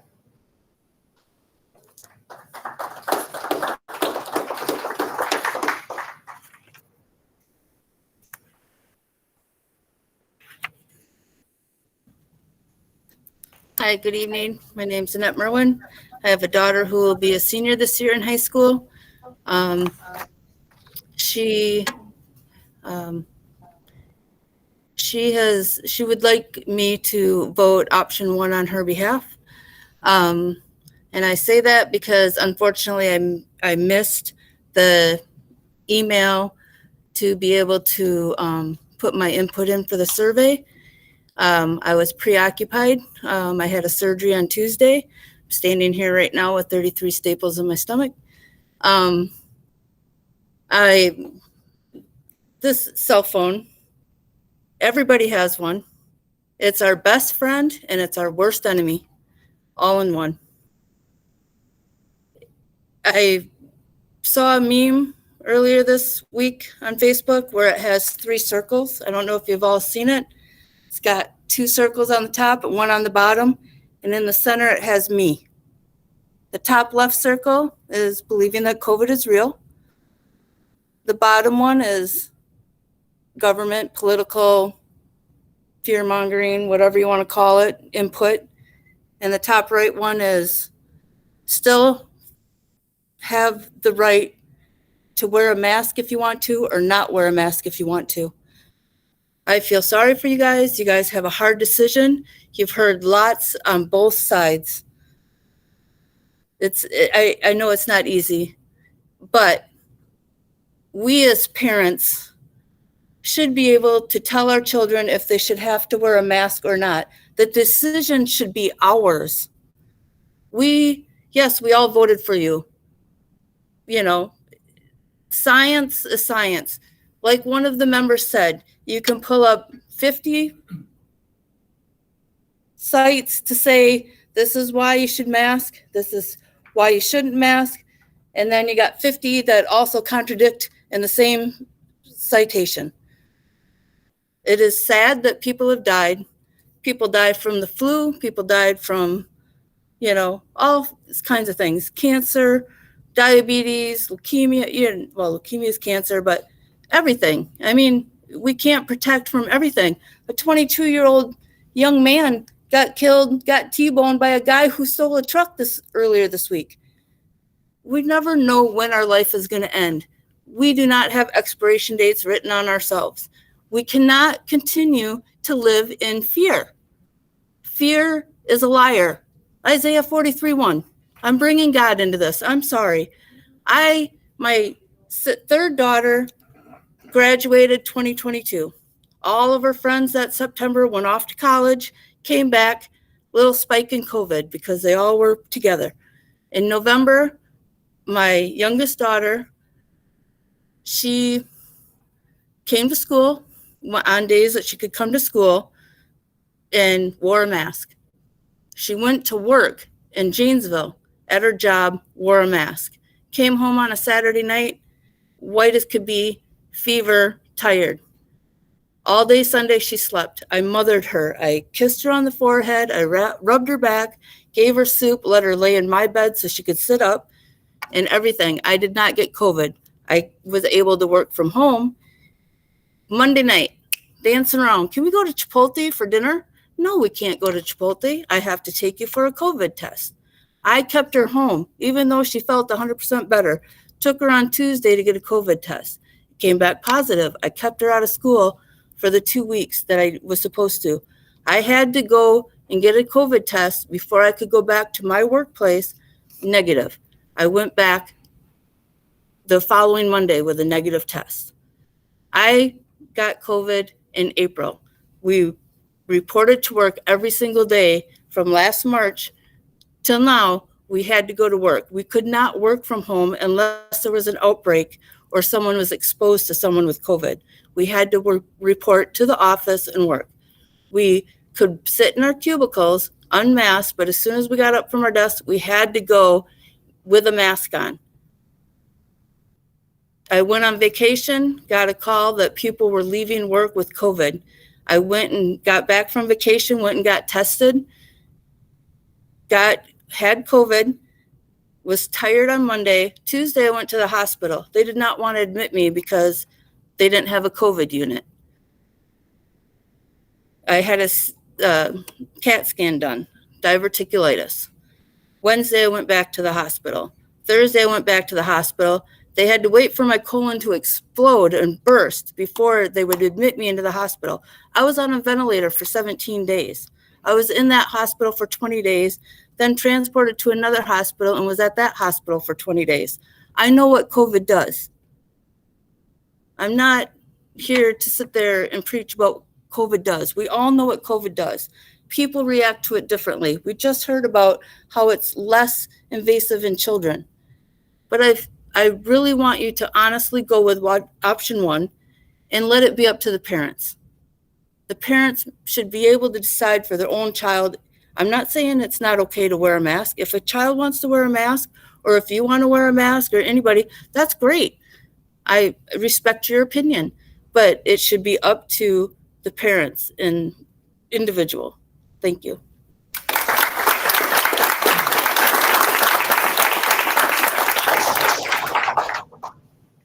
Okay, Ms. Merwin, thank you. The next one I've got is Cindy Lai. Cindy Lai. All right, here we go. I appreciate you taking the time to read my comments. I'm writing to ask the school board members to pass mask option 3 for Edgerton schools on August 23rd. I was impressed with how Edgerton schools handled the 2021 school year with all the safety precautions. Even with all the safety precautions set at the beginning of the school year, I opted to have my child go the virtual route for quarters 1 through quarter 3. My main concern was whether school shutting down or his cohort having to quarantine for a period of time, which would cause a strain with work at the time. As I watched and heard parents, that did happen. However, I felt more comfortable by the fourth quarter to send him back for in-person learning as vaccinations were opening up to adults, especially for those working in a school. As you know, the Delta variant of COVID-19 is causing trouble all around the world. The variant is far more contagious, and more children are now infected with the Delta variant. Schools that have opened already in the U.S. are being hit hard since there's no masking or optional masks in place. This Delta variant has been spread by non-vaccinated and vaccinated, although the vaccinated are protected more from major illness. Since the Delta variant is more contagious, all levels of health department are strongly recommending masks for both non-vaccinated and vaccinated. Let's start off with the CDC. As of August 5th, their guidance based on new evidence of the Delta variant recommends universal indoor masking for all, regardless of vaccination status. Children should return full-time in-person learning in the fall with layered prevention strategies in place. Well, the CDC is more for the entire US, people will say. Wisconsin is different from Florida or Alabama. Okay, so what does the Wisconsin Department of Health Services recommend? As of August 11th, DHS supports the CDC updated recommendations that all teachers, staff, students, and visitors of K-12 schools wear masks indoors, regardless of vaccination status. Then you have the Department of Public Instruction recommendation. One of their updated guidelines as of August 9th are that schools are encouraged to require masks for all children and adults while indoors. Now on the county level, our Rock County Health Department updates their mask guidance weekly. As of August 6th and again on August 13th, unvaccinated, vaccinated, and individuals with underlying health conditions should wear a mask in indoor public settings. Now that we have all the data out of the way, let's talk about the safety and education of our children in the schools. While I felt safer for my child to do virtual Q1 through Q3 last year, I felt like he didn't have the highest quality of education. The teacher was amazing, but I think in-person would have helped him better to focus and possibly been given harder challenges since he was bored 90% of the time. When he went back to in-person in the fourth quarter, I could see the difference for the better. I would feel much safer for my child to continue in-person learning to receive a quality education if the schools follow all the recommendations of the government departments I mentioned earlier. I'm hoping that all kids under 12 that cannot get vaccinated will continue to require masks. However, I'm pushing and voting for option 3, masks for all. The reason being is that there are many families that have multiple kids, but in different schools. If all kids and teachers are masked up, even if it's for one more year or until kids are vaccinated or until further updated recommendations from the government, we are protecting all the kids in the schools. With masks for all, I don't have to worry as much about an older kid passing the virus to the younger sibling who's in my child's class. There's a great example of how the safety of even just one kid is protected by everyone doing their part. My child is in summer camp at a child care facility in Stoughton. Side note, they all wear masks indoors, including the vaccinated adults, even before Dane County mask mandate started on August 19th. There is one kid who has a peanut allergy, so there cannot be any nut products in lunches. All lunches are brought in from home. My kid's favorite lunch is peanut butter and jelly sandwich, which he could eat every day. However, because of one nut allergy, we do not make that for lunch anymore. We do sun butter and jelly sandwiches, and it's similar, but definitely not the same. Does it stink to not have his favorite sandwich to eat? Yes, it does. Are we protecting that one kid from an allergic reaction? Yes, we are, and I'm more than happy to help. Sure, my kid was not thrilled in the beginning, but he adapted to it. I didn't hear a complaint soon after I explained how it could be dangerous to have peanut butter around the kid with a nut allergy. The inconvenience of not eating PB&J sandwiches for lunch almost every day is worth keeping one kid safe. The same goes for masks. The families that don't want to wear masks and urging for optional masking, they won't be struggling to decide whether to stay safe or do virtual or worry about sending their unvaccinated or vulnerable child to school. Those families are not being asked to be vaccinated, although in my opinion it is a smart thing to do. They will only be asked to wear a mask just like everyone else, just like we all did last year, just like my kid is doing all summer at camp. Going into this school year, I thought things would be similar to last year. Mask up, sanitize, social distance. If this isn't going to happen, it would have been nice to know at the beginning of the summer. Would I have considered to open enroll my kid to a school outside of Edgerton that is requiring masks? Yes, I would have, but it's a bit late for that. Everyone is entitled to access to a quality education and a safe environment. I'm asking you to support and pass option 3 when the school board meets on August 23rd. Please listen to the guidance of the CDC, DHS, DPI, and Rock County Health. If not option 3, at least option 4, or even option 2. I appreciate your time and service on the board making decisions for our schools as long as you have. Please continue to make decisions to keep all our kids safe this year. Sincerely, Cindy Lai, parent of a second grader. All right. She's in. I was going to circle back to Mona Sen. Yeah, if you're still interested.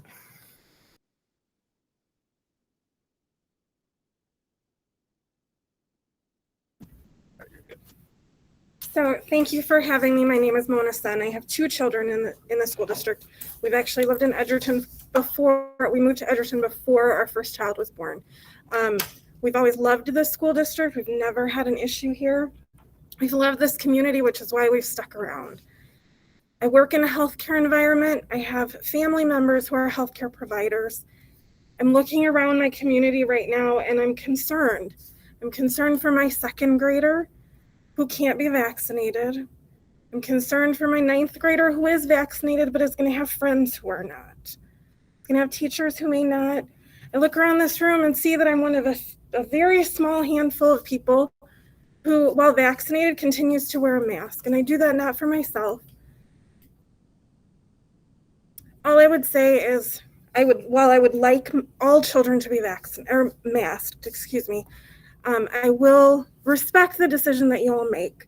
I'll respect the decision that these parents are making on behalf of their own children. I would ask for the same for my kids. I would also ask those who are worried about bullying because their children may have to wear a mask or not. I would say the same for my own kids who, in all likelihood, will be coming in masks regardless of what you all decide. I am disappointed in the board and that we're here on August 23rd with school starting in less than a week and a half and we don't have a decision yet. I expected one at the beginning of August. Disappointed that we're here today now making this choice. Regardless of what you decide, like I said, I will respect that decision. My family and I are not leaving the Edgerton School District. However, I would ask that you consider, please strongly consider, having masks at least to be optional, if not required. Thank you.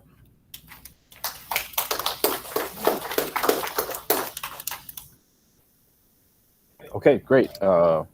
Thank you, Mona. Next up, I've got a joint letter here. Dr. Susan DeVries and Heather Pelzel. Is either one of them here?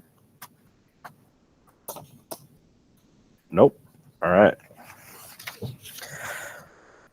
Dr. Pauly and members of the Edgerton School District Board, we, Doctors Susan DeVries and Heather Pelzel, are faculty members in the biology department at University of Wisconsin-Whitewater. Within our profession, we perform and publish independent scientific research and routinely teach courses in microbiology and anatomy and physiology. I'm an endocrine physiologist and Dr. Pelzel is a microbiologist. More importantly, we represent 2 concerned families with children in the Edgerton School District. We are expressing support for a masking requirement on Edgerton school campuses. The World Health Organization, Centers for Disease Control, the American Association of Pediatrics, Wisconsin Department of Health Services, Wisconsin Department of Public Instruction, Public Health Madison-Dane County, Rock County Board of Supervisors, and the Rock County Public Health Department all support the use of masks by vaccinated and unvaccinated people within enclosed indoor settings. We support these science-based findings and recommendations and see it as only logical that education systems such as ESD would follow science-based evidence and recommendations. The Delta variant of the virus is the predominantly circulating variant causing COVID-19 disease in this country. Evidence-based science has shown that this variant differs from what was predominantly circulating last school year, as it appears to bind to cells within our body quicker, symptoms typically present sooner, higher amounts of virus are produced, and is much more transmissible than prior variants we have seen in the US. For example, a person infected with COVID-19 variant circulating last school year typically infected 2 additional people when taking no precautions. A person infected with the currently circulating Delta variant can and typically will infect 6 or more additional people. This increase in transmissibility allows for cases in unvaccinated people to spread rapidly. It is currently unknown whether the Delta variant causes more severe disease, but evidence from Canada and Scotland suggests that this could be the case, especially in unvaccinated individuals and those with underlying health conditions or compromised immune systems. Notably, both vaccinated and unvaccinated people are susceptible to the Delta variant, and both are capable of spreading it to others.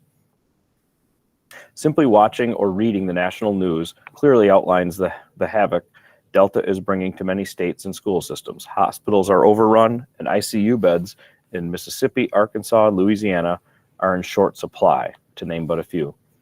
A parking garage at the University of Mississippi Medical Center in Jackson, Mississippi was recently converted to a field hospital. Cleaning supplies are flying off of store shelves, and mask mandates are beginning to desperately reappear. Last week alone, 121,427 children in the U.S. tested positive for COVID-19, representing about 15% of the total weekly reported cases. This is alarming, as many public schools have not even opened their doors yet for the 21-22 school year. That number will go up when they do so. Of particular concern is that several of the children's hospitals in Arkansas, St. Louis Children's Hospital, Our Lady of the Lake Children's Hospital, are being filled with young patients infected by the Delta variant and running out of resources to care for them all. This phenomenon was not seen at this time last year with prior circulating forms of the COVID-19 virus. Delta is infecting more children, and more children are requiring hospitalization. Considering only about 38% of the children have any natural immunity from having COVID-19 prior, and no vaccine is currently available for kids ages 0 through 11, this leaves a high number of children with little to no protection against contracting this virus. Their health is completely dependent on the decisions of adults. It seems incredibly imprudent and even cruel to subject children to an in-place experiment of sorts by allowing infections of the Delta variant to tear through classrooms and schools unchecked to see if Delta will hurt them more or less. Further, schools and the children and staff within them, with no mask policies or poorly enforced mask optional policies, are heavily feeling the impact of the Delta variant. For example, COVID-19 outbreaks in schools not requiring masks have resulted in over 800 students being currently quarantined in the Marion School District in Arkansas. 2 schools pivoted entirely to virtual learning for 14 days within the first 2 weeks of classes in Lamar County, Mississippi. The school district has reinstated a mask mandate. And 100 students at Atlanta's Drew Charter School were recently quarantined after just 2 days of school. We do not want our school year to begin like these other districts. Moving back and forth between person and then at home learning is incredibly disruptive and ineffective for children, particularly young children. Do we want to set learning progress back, as well as expose students and staff to potentially life-threatening disease, particularly one where we have ways to combat its spread? We have learned much over the past year about how to combat this virus, and we know which tools are effective to help protect our children and our school year. Many of these tools are extremely simple and cost-effective. Vaccination. Staff should be vaccinated in order to protect children who are not old enough themselves to be vaccinated. Masks should also be worn by students and faculty, as children under the age of 12 are not eligible for vaccination. Vaccinated people can still contract and transmit the virus, and vaccination rates in our county are not high enough to result in herd immunity for the ESD. Studies have shown that the wearing of masks can reduce transmission of COVID-19, also the flu and common colds substantially. It is a very effective and simple tool to use. The ESD did an incredible job of keeping the impacts of COVID-19 to students and the community to a minimum during the 2021 school year. Last year's safety plan demonstrated that masks work well when used correctly, and the school year went about mostly uninterrupted. It would be at the very least prudent and at the extreme life-saving to continue these measures into the 21-22 school year at the very least, until young children have the opportunity to be vaccinated and some have some antibody protection against severe disease symptoms. This summer in Wisconsin has been much nicer than last. Many of us have enjoyed athletic events, concerts, and restaurant dining in near pre-pandemic fashion. However, That has not been the experience for much of the United States. We are not on an island, and the surges in COVID-19 in this country have followed a pattern where the Midwest is typically impacted later than the southern states. The southern states are already suffering, and as we move indoors for the winter weather, we stand to see similar problems arise here in Wisconsin. If this pattern holds, this would have a tremendous negative effect on the school year here in Wisconsin and on the health and safety of students, staff, and the extended families of both. It is up to us to protect students in our community. Many of us have been vaccinated. That will help keep us and our community safer. However, our young children represent a very vulnerable population to this Delta variant. Masks should be worn by young children and everyone around them to prevent one positive COVID-19 case from turning into a serious school outbreak within a matter of days. If it protects one child in our close-knit community from severe disease and hospitalization, masks are worth it. If it prevents having to close the school to in-person learning for an extended period of time, masks are worth it. If it helps keep our educators and staff safer so they can do their jobs to the best of their ability, masks are worth it. Wearing a mask is a very small sacrifice to enhance our children's health safety in school so that they may have a successful year of learning. Such a small sacrifice for the children you are clearly dedicated to and who you want to do the best for. We know you care for your students, your employees, and you have concern for the families of both. Let's show this by protecting our young kids in our schools, by wearing masks until all members of our campus community have the opportunity to be better protected. Respectfully, Dr. Susan DeVries, Dr. Heather Pelzel. All right.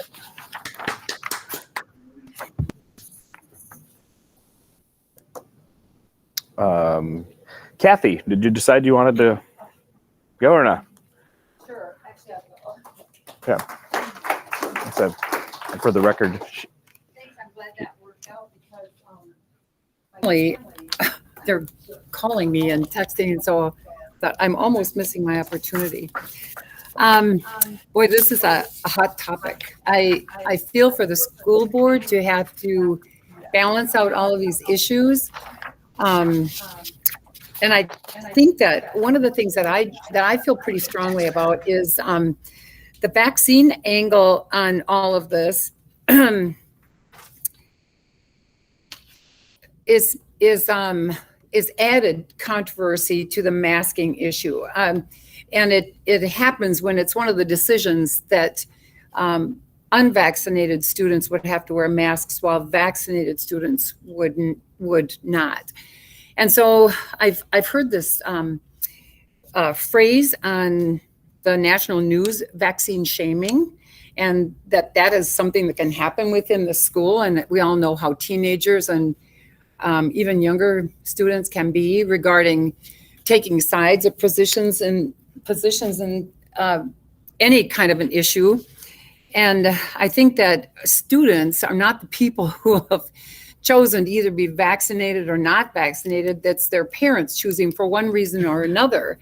And I don't think it's our position even to say whether the parents are right or wrong in their decisions, because that is very personal. However, so the option of having vaccinated students not have to wear a mask while others do, I think it will create a lot of division among the students, and it's probably not a good idea. However, something that I've seen from my own personal experience since March of 2020 is that beginning, when this whole thing started, we closed when the state closed, and then we reopened, and we had this great summer with no illness. And so we thought, this is going to be gone in no time at all. But what has happened is it's not gone in no time at all. And now there are variants that are real issues and that are dangerous on top of the COVID. The initial COVID itself was extremely dangerous. And so what I've learned, though, through my business, the Children's Center here in Edgerton, is that masking does make a difference.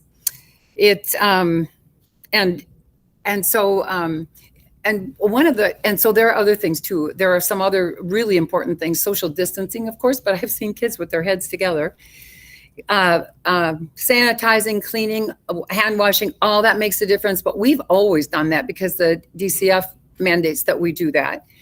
So staying home, keep your kids home when they're sick is huge. That makes a tremendous difference.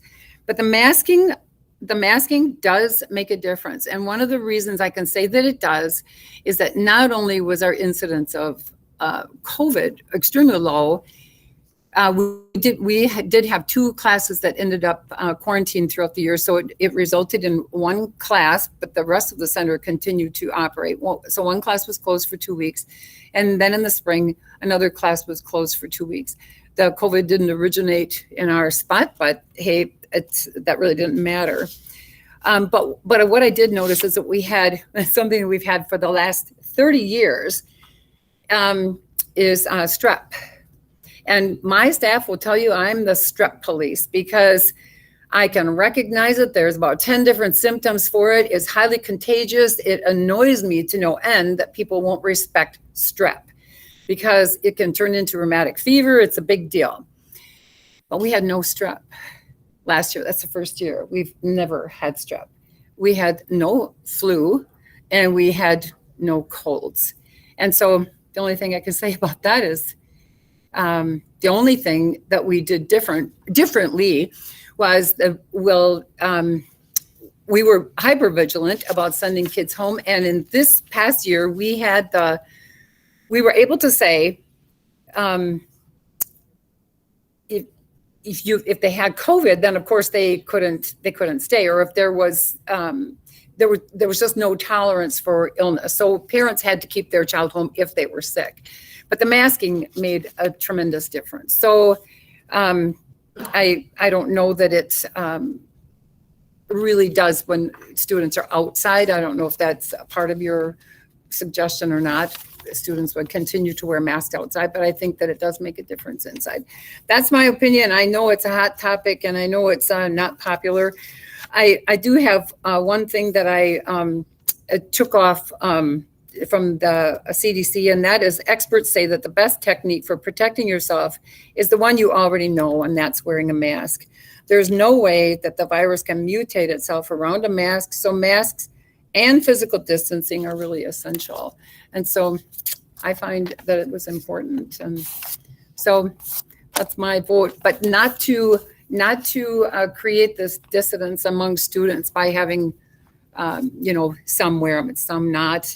I think that could be a dangerous thing for kids. Anyway, that's it. Thank you.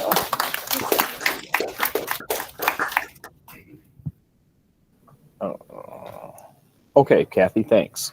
The next one I've got here is Nicole Schum. I don't think she's here. Okay. She just has a short statement here. Even if this board sides with parent opinion and votes tonight to reinstate federal, state, and local guidelines and mandates masks, what guidelines will spark the removal of masks? Will the masks be removed because someone's feelings are hurt, or will they be removed because scientists and health experts agree that they are no longer necessary? I ask this because last year, the quarantine guidelines were agreed upon, and shortly after school started, they were changed. And then the original quarantine guidelines had to be reinstated. We are no longer in unprecedented times. Families deserve transparency and integrity. Okay, we've got that in. That has us to the end of everybody that had signed up or sent something in. Are there any more? Okay, we'll go right here first. I've got you all, I promise, or at least. But yeah, you'll have to come up and state your name and address. So for the record, your name and address for the record, and we'll get you in. Thank you. My name is Cheryl Hengefeld. I live in Beloit. I prefer not to state my actual address if that's okay. Well, I'm a domestic violence survivor. I don't like to say that for the streaming platforms. I'll write it down later if that's okay. I'll be very brief. I'm not going to speak to anything on the agenda item. I know I'm from Beloit. I'm actually in a number of watchdog organizations. And I just want to commend this board for paying attention. I watch countless school board, city council, and I'm faced with a lot of hostility toward the commenters. They shake their head, they roll their eyes, they're posting on Facebook. Your board is extremely professional. I've watched you all night. Every person at this table has been paying attention. Whether you agree or not, I don't know, but you're all giving the respect to the commenters. And I just want to say thank you very much for doing that. I mean, it's really, really appreciated. You're one of the most professional I think I've ever seen in the county. So thank you for that. And then you really are. Every single person here has been paying attention. So thank you. And then just like I said, I'm not going to speak to the agenda items, but I'll just remind you that these fine people, they voted for you. They didn't vote for the CDC, the FDA, the WHO. They didn't vote for the Rock County Health Department. They didn't vote for any of these unelected people that are calling the shots. They voted for you. And you have the power and you have the responsibility to think beyond guidance. Guidance is just guidance. So that's all. But again, thank you. Thank you for being great. We'll have you check in here. Your name and address down and hand Sure. it so that we can have it. Absolutely, sure. Okay, thank you. Okay. Okay. I had one back here. All right.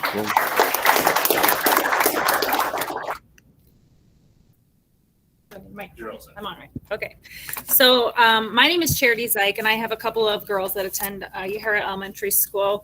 First, I'd like to thank you guys. You're doing a great job. Last year, I was so proud to be part of the district that pulled your strings together and try to make sure that all of your community members' needs were met. Here I'm today to support mask choice. I had a fourth grader and a first grader at Yahara last year. Even though we didn't agree that disposable or cloth face coverings gave much protection from COVID, just like the package says, as we reviewed, my girls were excited to go back to school and see their friends, so we sent them off anyway. Besides it being almost impossible to find masks that fit properly, according to the CDC guidelines, masks need to fit snugly around the nose and mouth. No air needs to get, excuse me, I'm nervous. No air can escape or else that defeats the purpose of the mask. But we found a handful of masks that the girls decided were the least annoying, and we sent them off to school. Very soon, we realized the masks were not working for my fourth grader. During the dry months, she gets mild nosebleeds, usually multiple times a day. She started coming home with dried blood on the inside of her mask every single day. We needed to make sure she always had multiple masks in her backpack every morning, which was fine. One day, we forgot the mask, and she said she sneezed in her classroom, and she didn't change her mask because the extra mask in the classroom didn't fit properly. She also frequently came home with bad headaches. Although there was no way of knowing, she insisted that they were from the mask. And like many other kids, she was having a hard time making out what her teacher was saying at times and complaining about how hot and sweaty they feel and how hard it was to wear, especially during gym class when they're extra sweaty and itchy. My first grader was slightly more resilient. She still complained about the sweaty itchiness and wore it under her nose as much as she could get away with. She had trouble hearing her teacher and friends at times. She, just like her sister did. Springtime came, and my first grader's new favorite mask was the style I just bought with a filter pocket. She insisted to have this one every day. I only had 3 of them, so I had to strategize my laundry. One day, we didn't have a clean one for her, and I asked her why she liked it so much. She told me she discovered that she could put her little hand inside of between the masks at recess and use it to protect her hands on the monkey bars from blisters. So after a good laugh, an annoying eye roll, I was like, am I kidding myself? These rags are not protecting my kids from COVID. Let's see, sorry. She had already been doing this for weeks and I had no idea. So I understand the interest to follow CDC guidelines for layering protection against COVID and making masks mandatory for everyone. I understand wanting to protect our kids. I want my kids safe too, but these kids are not wearing them or treating them according to CDC guidelines, not by a long shot. The CDC has clear guidelines for proper mask use, from picking out an effective mask that fits well, okay, how to put it on without contaminating it, how to wear it with emphasis and importance on not touching it, how to remove it, how to properly keep it clean between uses, how to store clean masks, and how to wash and dry your masks. On a good day, our children's masks are constantly being touched, played with. They sit around the chin or hang on the ear during snacks or lunchtime, or maybe looped around the wrist, also all against CDC guidelines. Likely getting milk dribbled on them or being used as a quick napkin. Masks are played with during reading time or lessons, getting chewed on or picked at, clearly against CDC guidelines. Masks are collecting runny nose juice all day, and kids are sneezing and coughing in them and touching them more and more. The girls have confirmed to me that kids put their masks around their wrists while using the bathroom. Boys and girls are using toilet paper while their masks dangle out their hand into the toilet. Little boys are urinating with their masks so close to the urinal. I also wonder if many of the kids set their masks on the toilet paper holder or even let it fall to the floor while using the restroom. The masks are still on their wrists during hand washing and get drug across the bathroom sink, touching the faucet handles, or just getting set on the sink while they wash their hands.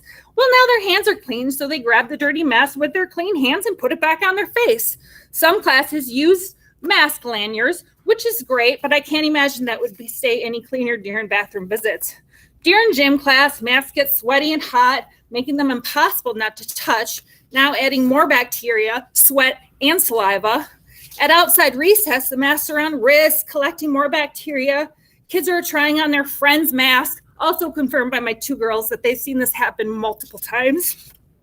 Kids are playing patty cake with a mask hanging on their wrists. The kids are dangling and rubbing all over the playground equipment. And I can't imagine my daughter's the only one that realized how they can protect their hands on monkey bars. These examples are just a fraction of the limitless possibilities of how a child can misuse and quickly contaminate a mask, making it worthless, unhealthy, and impossible to achieve the CDC guidelines for a correct hygienic mask use. There's no reason for these masks when they're not treated properly. Their effectiveness is compromised when they have the potential to cause more harm than good. It's like getting your child to wear a prickly sweater and saying, this is going to protect you, but don't touch it, don't pull at it, and don't itch yourself. Okay, so we don't have a choice to keep masks off our children during in-person learning. My husband and I already prepared to unenroll our children from the district and begin homeschooling. So that's all I'll say. Thank you.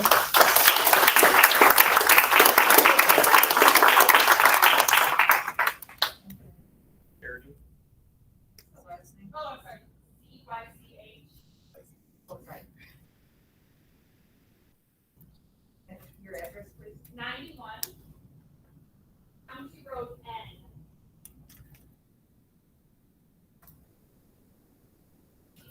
N. Okay, there we go. Thank you. Were there any more right here?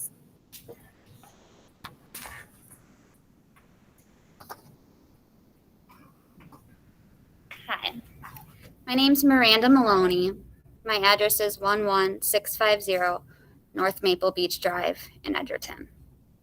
I have a second grader that I am about to enroll in the Edgerton School District, and I also have an 8-month-old baby at home.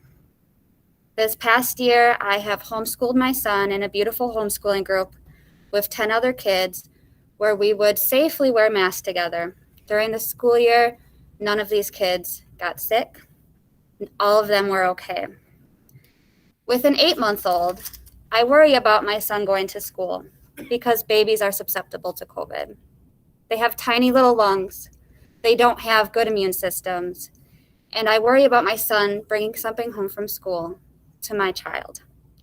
Out of the 100,000 people that have died in the United States, 400 children have died. Yes, that is a very small percentage, but children are still dying. By wearing a mask, which scientists, doctors, the CDC, people that spend their whole lives studying these things have recommended doing a tiny thing, teaching your children how to wear them correctly, how to keep them on their face when they go to the bathroom. Children can learn this. Children understand. Children have empathy. They can be like, oh, this is going to protect my friend. This is going to protect the people around me. Sure, I can keep it on my face if you teach your children to do so. I worry about my kids. I'm not a worrisome person. I still take my kids to the fair. I still take my kids to the beach. But yes, I have them wear a mask because it protects not only them, but the people around them.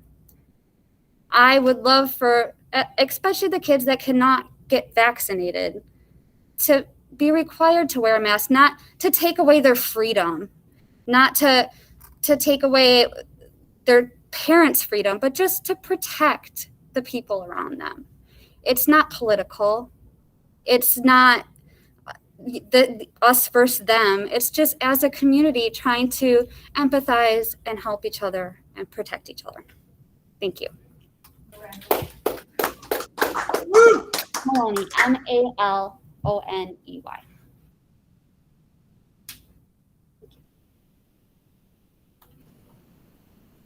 Okay, thank you, Ms. Maloney. Were there any more citizens who would like to address the board at this time? No. Okay. Okay. Oh, I'm sorry. I'm sorry.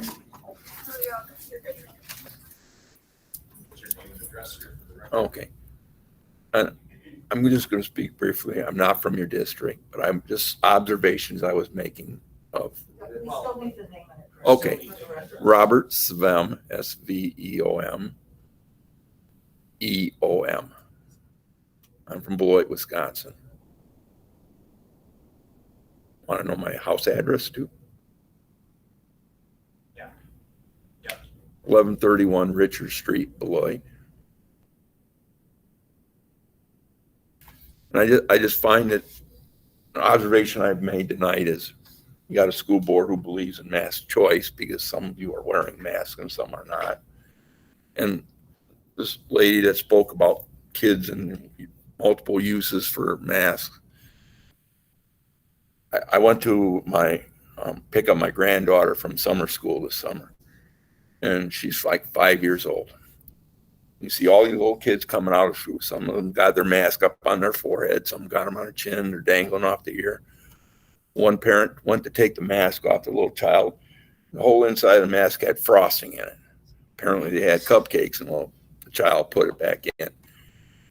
And you can teach children to wear a mask properly. Whether or not they're wearing it properly when they're not around you is another story. They might be wearing it properly because you're there supervising them. So when kids are small, they think differently and they'll do what they're told. But when they wander, go off by themselves and go to school and other kids are doing whatever they're doing, I agree with her. Kids are doing everything but what they should be with the mask. And there was a letter from 2 doctors from that, and the key phrase in there, when worn properly. So if you're going to make the kids wear masks in the younger grades, are you going to have somebody assigned to the classrooms to make sure they're all wearing their masks properly? If that's going to be, because the teacher's supposed to be teaching, not watching every kid to make sure they're not tugging on their mask, they're not pulling on their mask, and they're making their mask properly. I think that's an issue that you have to deal with very young children, 3, 4, 5, 6, and younger grades. But I'm glad to see that everybody in this room, including the school board, believes in mask choice. I would like to see that you offer that to the students that go to school too.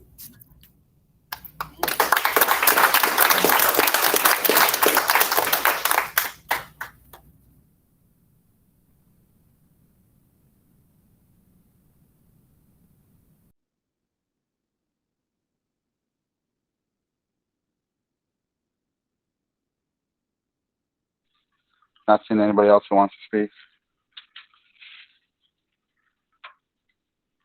All right. We'll move on to the next part of the consent agenda. Turn it over to you, Dr. Polly. Okay, the first item Okay, the first item on the consent agenda is the minutes from the August 19th meeting. I will move approval. I'll second. Was that Kelly? I'll second. Can you hear me? You guys can hear me? Yeah. Okay. Okay, I will take roll calls. Steve Dahl, Yes. Brendan Farrell, Yes. Jeremiah Johnson, Yes. Kathy Klein, yes. Kelly Kwiatkowski, Yes. Leah Maves, Yes. Derek Nimmer, Yes. Jim Raymond, Yes. Matt Towns. Yes. Motion carried.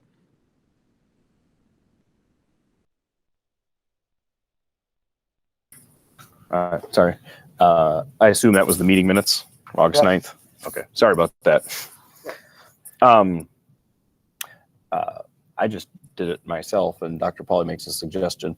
Board members, do we need we've been here for 2 hours, 15 minutes. Do we need a quick little recess here to have, grab water, bathroom breaks, things like that? We're going to do that. All right. It seems like a good idea. All right. So hang with us. We'll be back in about 5 minutes.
So are we back together and I'm out, or what's happening?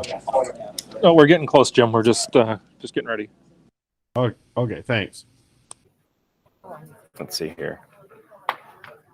Okay. I think we're all back here.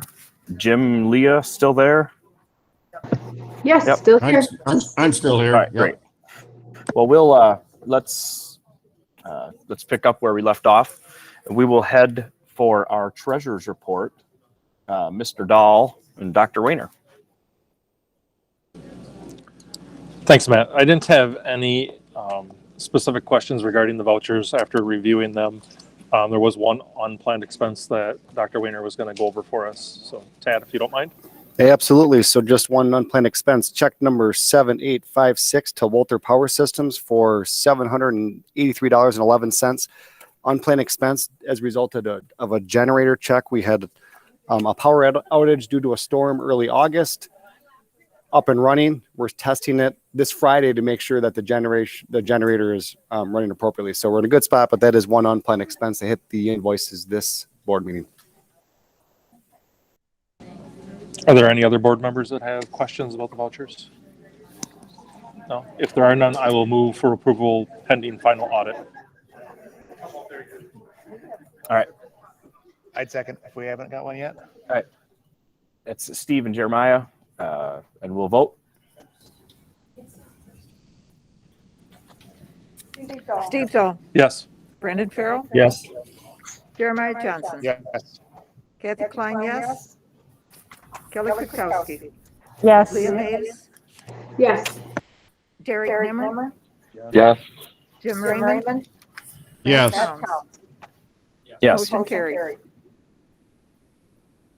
Okay. Thanks, guys. We will move into Dr. Pollard's report. Okay, I'll lead off by just giving an update on active cases in Rock County. We use the DHS site. That's what we look at. We look at the Rock County Public Health Department site too, but the DHS is reported out similar to what the CDC reports out the data. So DHS takes your population and extrapolates it to 100,000 because that's the threshold they use. Rock County, it's not apples to apples data. So if you look at Rock County, it's not going to be apples to apples with the DHS. Good news within bad news is the good news is the active cases on Friday was 151. As of today, it's 117. Bad news is that is really high. That is near where we peaked out last October, November. So the numbers have come down in the course of the weekend, but they're still extremely high. Actually, all of Rock County is. There's a couple of school districts that are in the moderate. Everybody else in Rock County is in the red still. That's on the DHS site. Really, the focus will be on, we shared last time, we're just going to update what the quarantine protocols are. And board members did receive those, James. We're going to just load those up quick. I'm not going to go through all this because you've had an opportunity to see it, but for the individuals in the audience, if you haven't seen it through the update of our plan, it is online. And really what we did when we worked on, we being the administrative team and Sandy, our district nurse, we just aligned with the Rock County Health Department quarantine protocols. So that's what this document would indicate. And what's important to know with this document is it's indoor settings, not outdoors.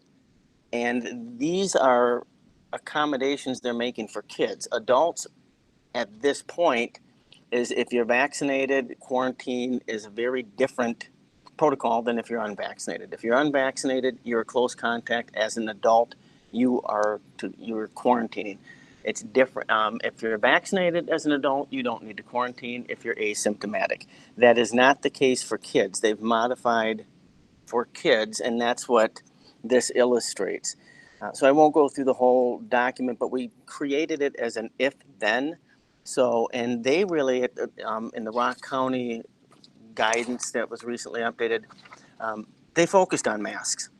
And there was a difference if, and I'll use unvaccinated individuals. If there are two individuals that are together, one tests positive and they're both masked, the other one does not have to quarantine if they're asymptomatic, regardless of vaccination status.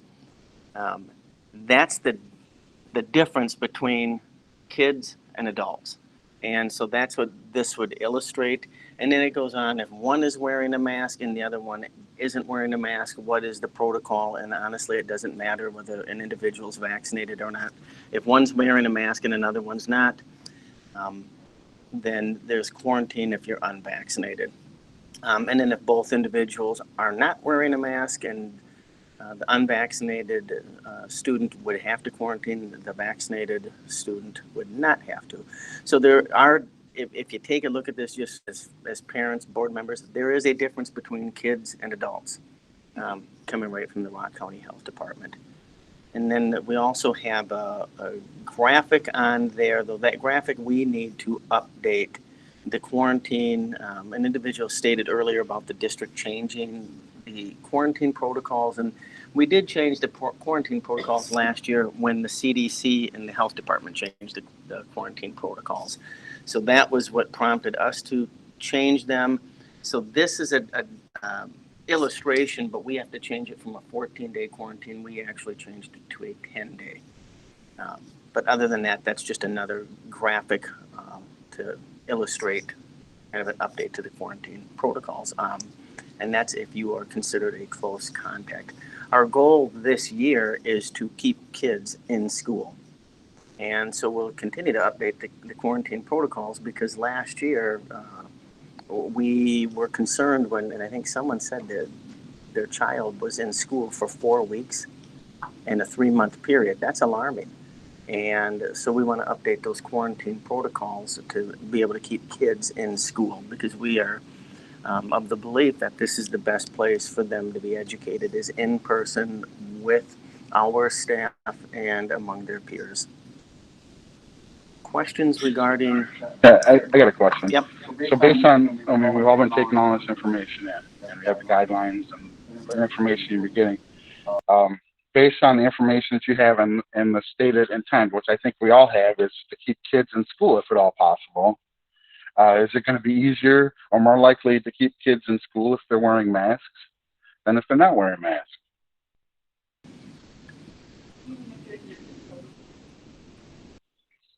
Yeah, what based on the information that you have, the guidelines that we've been shown, is it going to be more likely that kids will be able to remain in school if we have them suffer the inconvenience of wearing a mask? If kids than are, if they don't? yeah, if kids are based on the Rock County Health Department guidelines, if a student that is unvaccinated and is considered a close contact is a close contact to another individual and they're both masked up and they're asymptomatic, they don't quarantine. If one of the individuals is masked and the student's unvaccinated, the student would quarantine. If one of the individuals is unmasked, it doesn't matter which one, and the student is vaccinated, they don't quarantine. So the mask protects probably more somebody who's not vaccinated, but only if the person that would be the positive is also masked. They both have to be masked. Which would pretty much cover the whole grade school then, right? Correct. Okay. So this is a game changer from the last time we met, because I don't think this was the guidance at the point, right? Correct. So this makes a big difference, regardless of whether you think masks work or don't work or how effective they are. This gives us a tool to keep kids in school. That's correct. I'm going to agree with Derek on that. Just because I don't want kids being out. Parents need to be able to work. Kids need to be in school. I don't know anybody that would disagree with that. Kids need to be in school. Parents need to be able to work. When we have to quarantine 50 kids because of close contact because we're not enforcing the masks, then yeah, I think we have a problem. Whether I like it or not, I think if this is the quarantine protocol we have to follow, then I don't know if we have a lot of choice for the kids that aren't able to be vaccinated. I would still want to talk about what that means for the older grades, because I think it's the same thing with the vaccination. If you're saying the vaccination equals the mask, and if you're one or, the younger kids are masked and the older kids have the option to get vaccinated, we're not going to force it, but they have the option. That's their choice. So I think we're kind of catering to both. I think this is a game changer, to be honest with you. If this is the guidance is Rock County going to be the one doing the close contacts and they're the ones that are going to be enforcing this?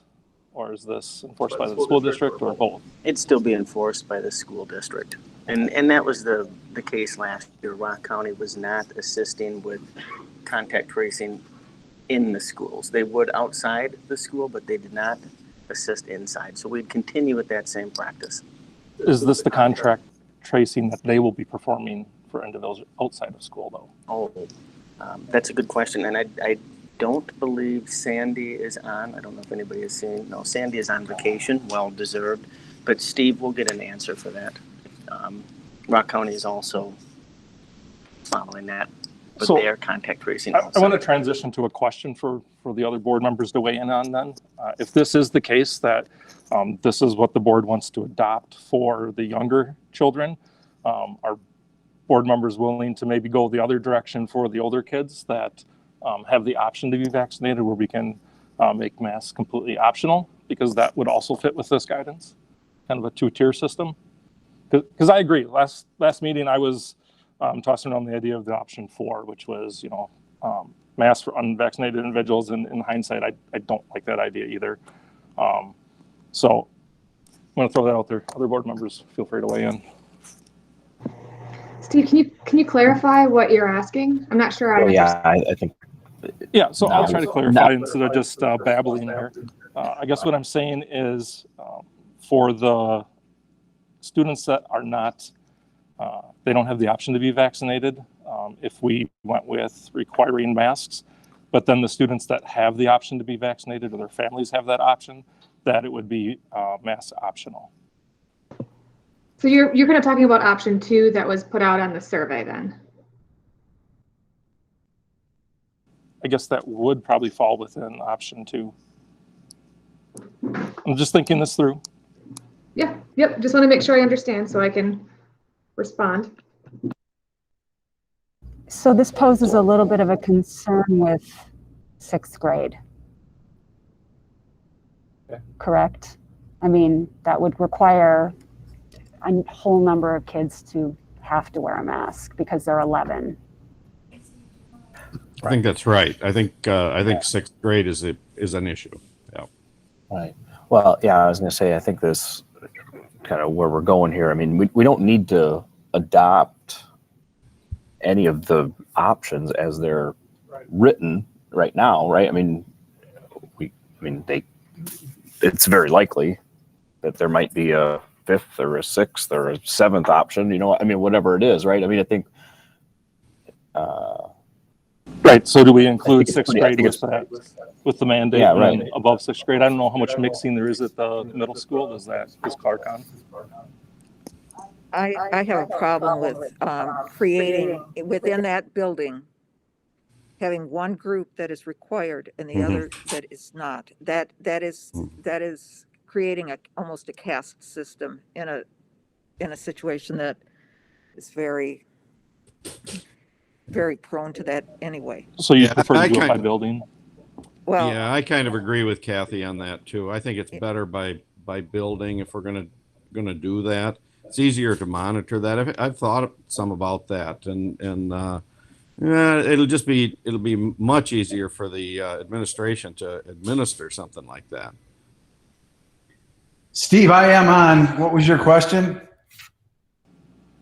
So we were talking about the 6th grade containing students that do not have the option to be vaccinated. So there's kind of a mixed result there.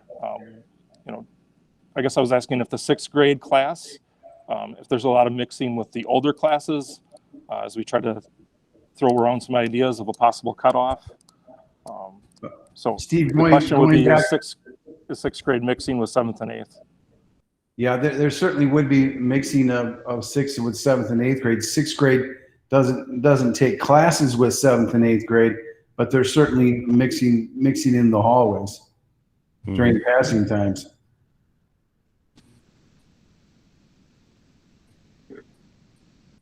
There's also the issue of students in multiple buildings that are part of the same family. I mean, there's going to be cross contamination, if you will. Like, I don't think that is something we can't mitigate that. So that is, I think, a concern as well. And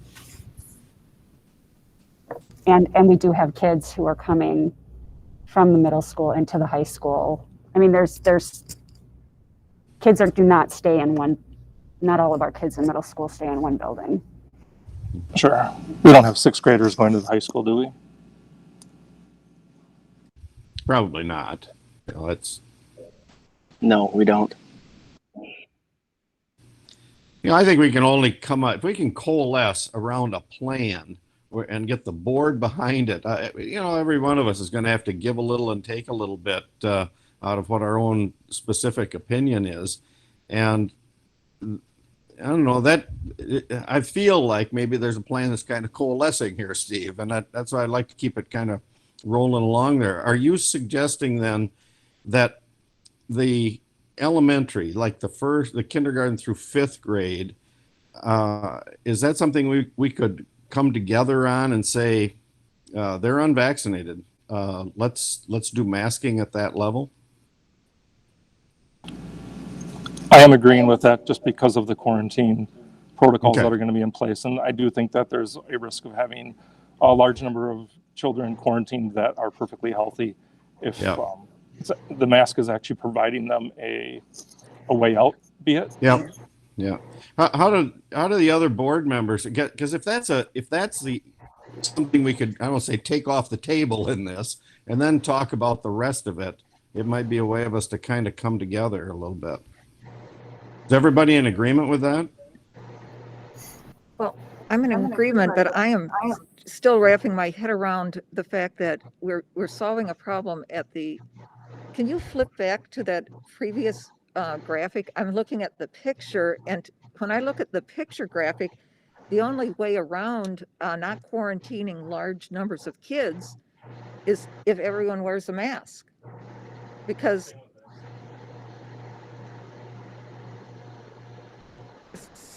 so the vaccinate and not vaccinate is irrelevant. Is that right? As far as the quarantining, I'm missing something. I'm sorry. Go ahead, Dennis. So I'm trying to get this. Oh, I'm gonna. So so if everybody's masked, it doesn't matter if you're vaccinated or not. If you're asymptomatic, you don't quarantine. So the vaccine is not relevant. It's always relevant, but it's not relevant in the sense of close contact tracing. If you're a close contact and everybody's masked up, then if you're asymptomatic, you don't quarantine. You just monitor symptoms. If one individual is not masked and the close contact is, and you're not vaccinated, then you would quarantine. But if everybody's masked up, then you go to that last table on there. So the last table says unvaccinated, no quarantine as long as asymptomatic. Vaccinated, no quarantine as long as asymptomatic. That's if both individuals that would be wear or have a mask on. So we are running a risk of quarantining our middle school and high school with one or two or one case could put out a lot of kids. It could, but it returns some of the responsibility to the family. Yeah, if they're, I'm just trying to figure this out, right? Like if there's, then you take into account the vaccination, or if, yeah. Sorry, I'm just reading out loud. You're thinking out loud. Yeah. But I think Jim is, I mean, I think we're kind of where we're going here with that Derek started and Steve and Jim have kind of mentioned, right? The elementary and the high school levels are different animals to a certain degree because of the ability to be vaccinated and because of, so maybe that, I mean, this is, I kind of think that probably I think that maybe we're tackling this the appropriate way is taking it by level, building level, or, rather than a one size fits all thing for the entire district. That might be, Well, I think we can If come that to makes it. sense. It's sounding like we can come to an agreement perhaps on the elementary school, because I'm drawing that, Steve, quite honestly from you, because you have been as much as anybody out on that wing that says we want to give as much liberty to people as we can. And if you are willing to come there, I think the rest of the board would say, okay, we'll mask up at the elementary school. Let's talk about the middle school and the high school and see what we can do there, and see if we can come together and get some agreement there. Yeah, at the elementary school with the quarantine rules the way they are, it keeps kids in school and it keeps families working. There we are. I don't have to like it, but it is what it is. So Good, but that's a compromise, and that's a little bit of what this is about. So I'm okay with that. I think it's important to note too that we are, if we have lots of quarantining happen to occur because of the rules, we are not set up for virtual instruction like we were last year. A kid that goes out for 10 days might just well miss 10 days of school. So I think the way that we're set up this year is not very conducive to having large numbers of kids going to quarantine. So I think that's important. And that, just like Steve said, I think the way that the quarantine rules are set up really kind of corner us into what we need to do and what decision needs to be made tonight, for sure. So that sounds like you're okay with that on the elementary level. Is that correct? I would say that's correct. And I don't want to muddy the water, but no, come on. Sorry, Jim. No. I just a real issue is going to be, does that pertain to staff too? Is when you're talking about masking of individuals at the elementary level, who does that refer to? But doesn't that also, the same rules apply, right? Like if they're masked, then they're not going to get sent home. We need them to teach. So I would like to keep them in classrooms if we can, because that's another issue, is that we are not set up for virtual, like you said, and they're not going to be able to teach from home while quarantining either. Dennis, do you think you're going to get a lot of pushback from staff on wearing a mask? I would anticipate pushback as the rules are different at different levels for staff, just as you've had the dialogue about kids. I see. Uh-huh. Well, we did have different rules with cohorting too, because of the nature of school. We can't do everything exactly the same. I agree with that. Yeah. I'm going to come back with, at the elementary school, we're trying to follow the quarantine rules. If a staff member comes into a classroom that's not masked, those kids are going to have to quarantine.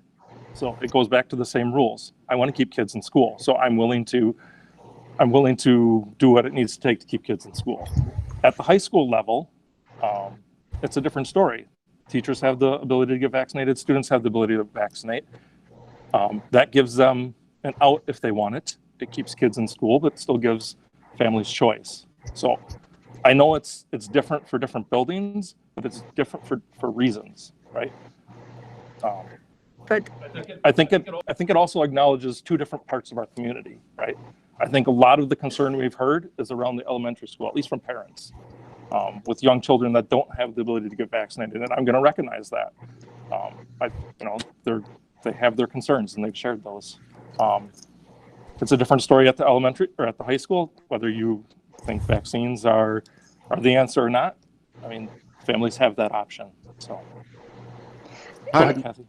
This is Leah. As far as staff goes, looking at the results by building, if you will, taking the elementary school out, because I think that we're all in agreement on that. The majority of the teachers, or I should say the staff, at the high school are for some sort of a masking policy, and at the middle school it's split right in half. So I don't think it's necessarily out of the question to just have all staff wear masks if Dennis has a concern about differing requirements in the buildings. Well, let me clarify. I'm just identifying it as it could be a potential concern. I don't want to suggest that we've heard any of such nature from staff.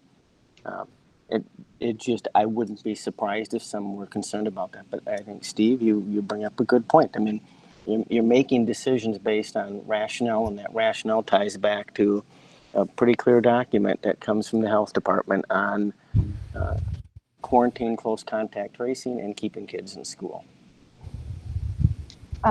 I did want to ask though, Dennis, that if, let's say we move in this direction and we've got sort of a flexible masking policy let's say take the high school building, for example. If there's an outbreak, I guess my question is, what do we do then? Because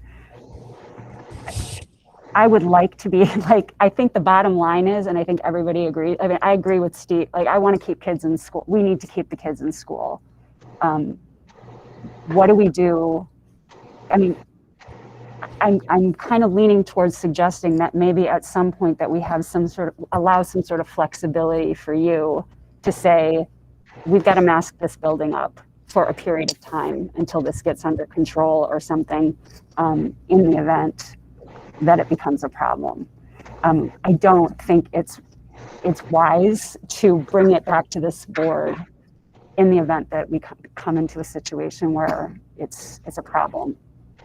And I think, Kelly, to that point, I had that authority last year and exercised it at the end of, I believe it was the end of September, when at Community we had a number of positive cases in 1 week. We could have continued just shutting down cohorts because that model was working. But frankly, I was concerned with the health of just the mental health of our students and staff. That's at the heart of the pandemic. We're getting to the peak of it. And I was very concerned with how quickly it was spreading. I mean, that was probably the one and only time I felt like there is transmission in the buildings. That flexibility was nice. That was the only time I had to exercise it. I guess I would feel more comfortable with some flexibility if I knew that there was, I would feel more comfortable with that decision in that case. The instructional plan has in it, actually, it says the board expects the district administrator or administrative team to determine if adjustments, including masking, can be made throughout the year on an as needed basis. So it's actually in the protocol already. It's already there for us. And I think we need to make it clear if we just go in this direction, to everybody in the community that could be a real possibility if spread happens in any of the buildings. I'm still a little concerned about the 6th grade issue, so I feel like we still haven't quite gotten there yet. But Well, why don't we talk about the high school? So this is Alice Verdal, the Polk primary principal. This is Alice Verdal, the 4K primary principal. I would be seeking advice with regard to the open houses that are coming up also. So the night before school, we're anticipating having a lot of parents and family members come into the school. So as you're making your decision, I would need that guidance as to if they would have masks on or not. And maybe that's clear. I just would need to know. I think also, not just on open house, but anytime visitors enter a building. So I think this is academic plan only, correct? That we're talking about tonight? Well, I think we have to, I think school is starting in 7 days or something like that. We need to make a decision that affects, beyond, kind of everything this time. Can we take that up as we move through this, though, so we kind of isolate these things and talk about them, come to a quasi decision on them? Otherwise, we'll be in a circle here. Just as a thought too, I think there's merit into what decision is made for the instructional plan is the decision for the building. So if the purpose for masking up everybody at the elementary level is connected to close contact and quarantining, then really the more people in the building, the more reason then to mask up at an event like that, because there's higher risk of transmission. And, that's one of the things that, the CDC talked about layered preventative strategies. So I think we would just apply that to. That's a good point. The entire day. So, similar to what Steve said and what everybody has been saying, to come to some sort of meeting in the middle, I liked the presentation that Dennis sent out to all of us from a UW professor that kind of talked about just that. And this UW professor did recommend that everybody start universal masking. Everybody had to wear masks, but we do need to have a point where kids get to take these masks off. And I'm not exactly sure where that is. I took a lot of notes, and that's one of the things I highlighted. But would it be possible to implement something where everyone starts in a mask, given that our county and our district, like you said, Dennis, we're at kind of our peak numbers where we were at last year in October and November, and then set a threshold that would modify that requirement and use data-driven decision-making instead of emotional decision-making?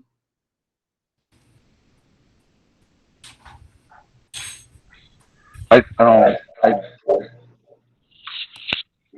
county put out a thing where if you're in the top 2 tiers, that everyone's supposed to wear a mask, and if you go for 2 weeks underneath that threshold, then it's an automatic that the mask thing gets lowered at that point. And at that point, it becomes a no-brainer. We're following the guidelines.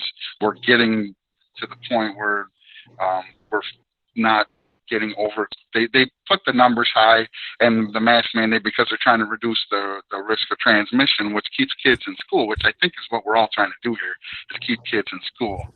And then to the high school, middle school point, I'm not really comfortable with this whole vaccine police thing. I have a problem with that. Having lists of people who have vaccines, who don't have vaccines, vaccine shaming, and there's going to be that bullying that's going on. I'm really not comfortable with that either. So why don't we follow the county guideline if it's, and I don't remember the colors on it, but there's 4 tiers, and if you're in the top 2 tiers, everybody wears masks. And that's the thing they put up on their page when they update, that this is where the numbers are. And we can fine tune them for exactly the Edgerton School District, but I'm sure it's going to be very comparable to whatever the Rock County is putting out. And then as soon as those numbers come down, if everybody wears the mask and things blow through, and then it's an automatic 2 weeks of below the number, and then they can take the masks off. And that keeps kids in school. We want to keep the kids in school. I don't know. Ms. Engler spoke to the, front line of having a bunch of kids in the classroom. First time in 30 years, they didn't have strep throat because they wore the mask. The masks work. I don't know how to say that any more clearly than to listen to the follow a very detailed plan that they have, and we all have feelings. I hate wearing masks. I hate it. They suck. But that's what the experts are telling me to do. So I'm doing it because I care about everybody here. I want to do the best I can to do my part to keep our kids in school and to keep people healthy. And I think a plan like that could be done by building as well. However we decide to go on the 6th grade being integrated with 7th and 8th grade in the same building, something like that could be implemented by building. Yeah, I think this is where the discussion was going.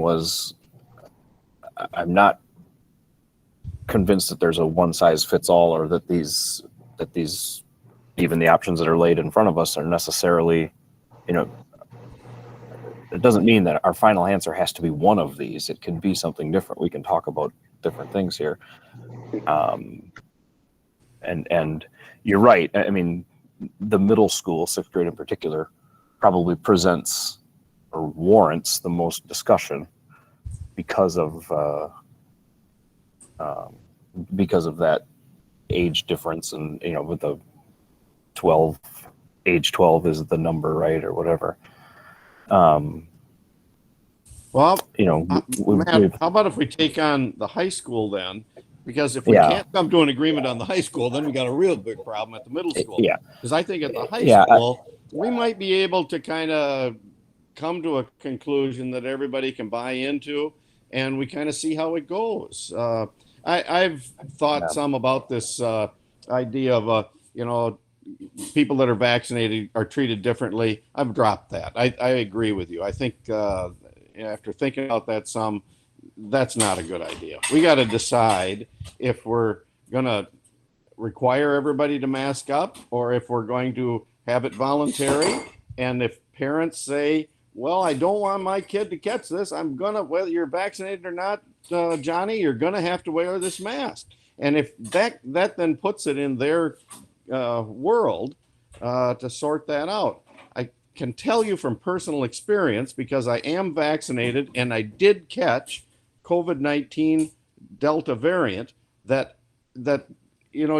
I was not as sick, and I think that's the way it is right now, is if you are vaccinated, you do have a level of protection there that keeps you from getting really, really sick. Because I certainly saw that, and that's what the science is kind of saying as well. Yeah. Well, it seems to me, I mean, if this is the quarantine, if these are the quarantine rules, we're still going to have to know who's vaccinated and who's not, because regardless of the mask topic, is that correct? Well, right. So if we're not willing to follow the masking guidance at the high school, are we willing to not follow the quarantine guidance at the high school? Right. I guess that's what I'm asking is, I guess if everybody's wearing a mask, then it doesn't matter whether they're vaccinated or not, correct? I think that's correct. Right. But I guess what I'm asking is regardless of what we decide, regardless of if we decide that masks are optional or whatever the mask decision is, we still would have these quarantine guidelines to follow, and these quarantine guidelines are different for people who are vaccinated and people who are unvaccinated. So the school's going to have to know who's vaccinated, who's unvaccinated anyway, regardless of, right? I mean, we're going to know anyway. So I'm not.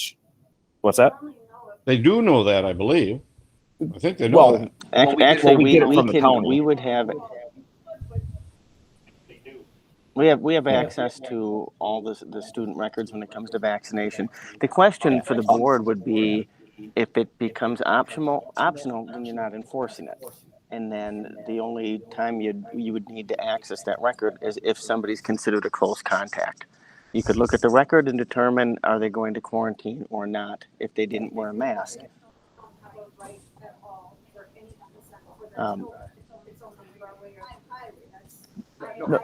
The other option is for the board, if you want administration to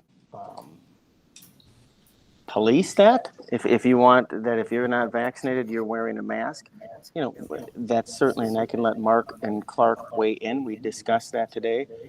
We can certainly do that. And you heard tonight pros and cons to doing that.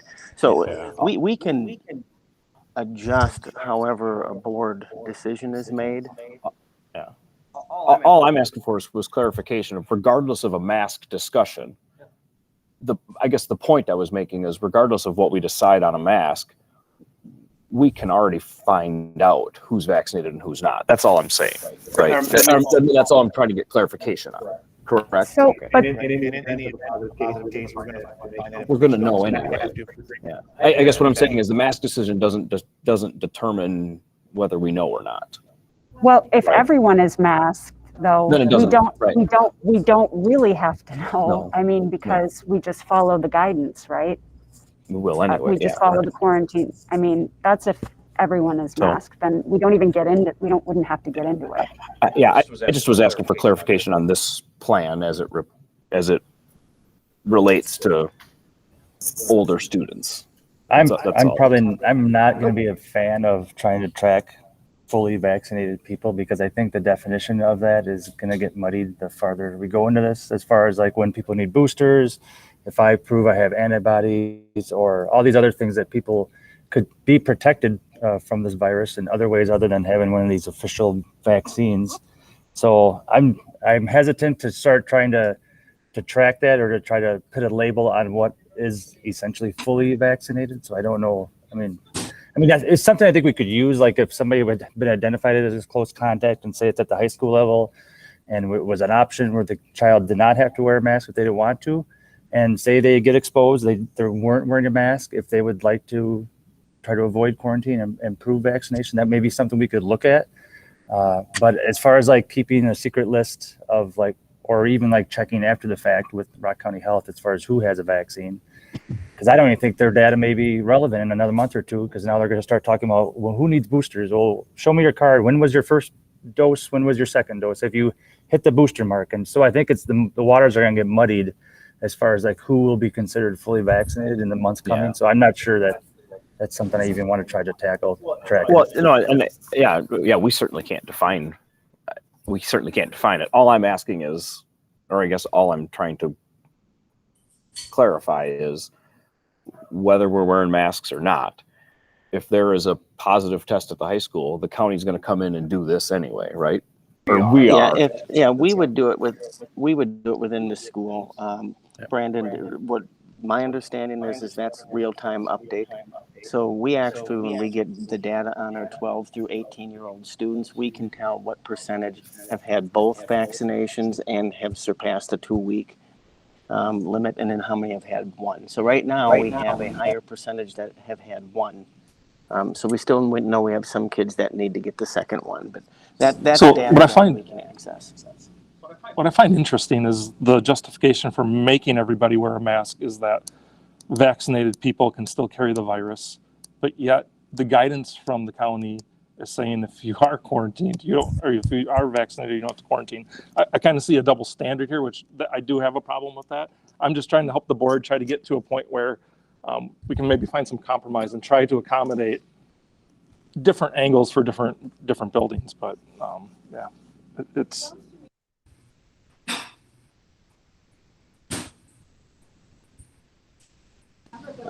Steve, you are right. Jim and I can't tell if somebody there is speaking.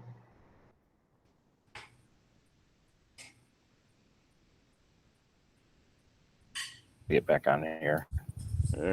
I think once again, we're talking about the high school now, primarily at this point, right?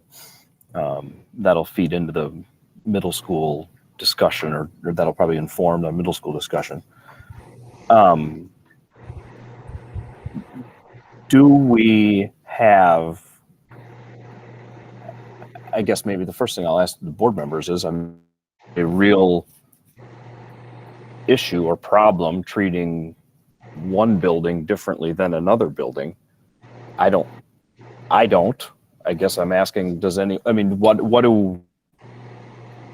am I all wet thinking that we don't necessarily need to have a one-size-fits-all thing? Or am I the only one that thinks that way? I'll agree with Matt. This isn't a one-size-fits-all. This isn't a one-building-fits-all. So I'm perfectly okay. I know it's going to be a little difficult for families that might have a student in one school and a student in a second school. That might be complicated for them. Staff going to be the same thing. But I agree 100%. This doesn't need to be a one-size-fits-all for all 3 and 4 buildings at this point. So I'd like to go on the record saying that I still want option. Like, I still want everybody to wear a mask. I still want that to happen, K through 12. I do want to follow the recommendations, and that is where I stand. However, I don't think that that's where this decision is going to head, just based on our conversation and where everybody lands on this. And I'm only one person. And so my goal here is to keep kids in school and to try to get as many mitigation factors in place as we can all agree on together in order to keep kids the safest that we can keep them and keep them in school. So wherever I have to make compromises, as long as we have things in place that can keep them safe, I'm willing to, kind of give and take a little bit.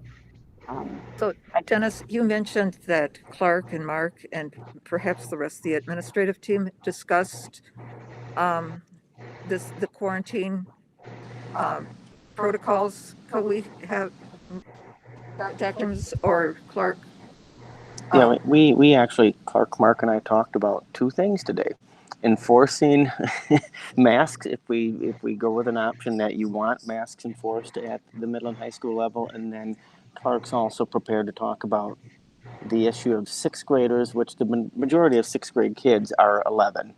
You know, they typically would turn 12 sometime during the year, but at this point they're 11. So Clark is prepared to answer any questions or share his thoughts on if there is variation within the building of some kids being required to wear masks and other kids having it be optional. So, Mark, I'll let you lead off at the high school with what we talked about with enforcement.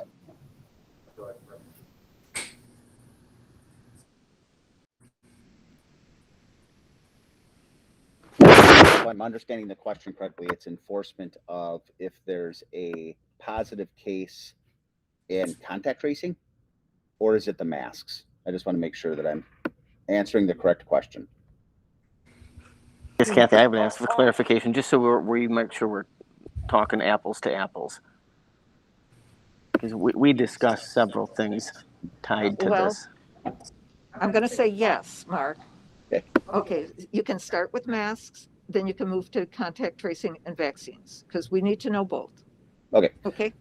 So if masks are optional, we don't have an issue because masks are optional. You want to wear a mask? Wear a mask. If you don't want to wear a mask, you don't wear a mask. Okay. If masks are required, we're going to operate like we did last year, and we're going to require masks. So that's the way that's going to work. When it comes to quarantining, I'd have to I don't have that document in front of me. But when it comes to, I shouldn't say quarantining, when it comes to close contact, my understanding is if a person is,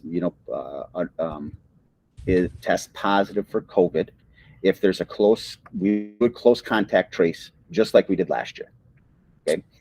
So we go to teachers, we ask them, who was sitting around, how close were they? We go to lunch, who was sitting around. If sometimes kids don't remember. So we look at security camera if we have to find out, who was around them to close contact trace. And then from the 15 minutes, that comes into consideration. Then we would take a look at obviously the mask versus unmasked, because even if it's optional, some kids could wear masks. If it comes down to kids being, a close contact vaccinated versus unvaccinated, the unvaccinated unfortunately would be quarantined for close contact. The vaccinated would not be quarantined for close contact, is my understanding. Again, I haven't looked at that document here within the last day. That's my understanding of how that would work. If they're asymptomatic. Correct. I'm sorry. Yeah. If they're symptomatic, then it's different. And then was the last enforcement, if we went the direction of if you're not vaccinated, you mask up. And yeah. Then, so we talked. It sounds like that's. Yeah, that's it. Did you want a response to that, or? I think that enforcing non-vaccinated students to mask up is something that the board has said, let's not even discuss that. And I certainly, no, I don't want to go there. Okay, I'm fine. I would like to hear from Clark because, the high school is one thing, the middle school is different. Kathy, there certainly are differences in our building when you think about sixth graders that are actually eligible for the vaccination and sixth graders who are not yet even eligible for the vaccination. But the middle school and high school are very similar in that there would still be a group of kids that are vaccinated and a group of kids that are unvaccinated. If the board went ahead and wanted us to implement the process where we were requiring masks of those that were unvaccinated, the process is going to be very similar middle school and high school. It's making sure that maybe it's a Google Doc at each level where everybody knows who's supposed to be vaccinated, who's not supposed to be vaccinated. So really, middle school and high school is very similar in that regard. The one piece that is different is that there are some kids that don't have that option at sixth grade, whereas high school everybody has that option.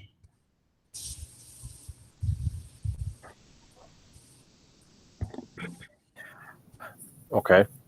I'm okay with the building level decision, just to throw that out there. Say that again. I'm sorry. I said I'm okay with building level decisions. I think there's enough mixing at the middle school that it would make it difficult, and I don't want to see some kids in masks and some kids not in masks. The more I think about that, so that's my opinion. I agree with that, Steve. And I agree with that too. This is Jim. Yeah, I want to echo what Kelly had said earlier. Just for the record, I'm still of the opinion that we should start with everybody being masked, but definitely participating in the conversation to meet in the middle. But just for the record, I agree with Kelly's sentiment on where I think we should start. Yeah. And then Dennis, can you give us an overview again if you have any updates from other districts that were meeting tonight? You emailed us earlier today with other Rock County districts and where they were. Are more districts, have they made decisions? Are you aware? So Fort Atkinson, my understanding, went optional tonight. Milton, we haven't heard from this meeting on this very topic, and Janesville is discussing it all night. Other than that, as of right now, all the Rock County districts, other than Beloit, are optional. So can I just back up here as we look at, the compromise type thing? Are we taking a look at option 2, but instead of putting an age on it, we're putting a building on it? Is that what we're saying? So we've got our elementary masked and our middle school, high school optional. Is that what I'm hearing that's being floated? I was hearing elementary school masked, middle school masked, and potentially the high school optional. That's what I understood too. Oh, just a minute, Kelly, did you understand what I said or what Leah said? No, what Leah was saying, which would be basically the elementary school and the middle school buildings would be fully masked and the high school would be different.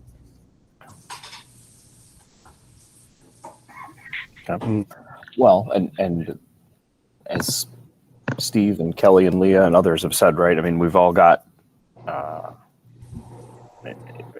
no matter what, everyone, no one's going to be happy with everything that we're going to figure out here, right? I mean, everybody's got their own thoughts and could make the policy whatever they want it.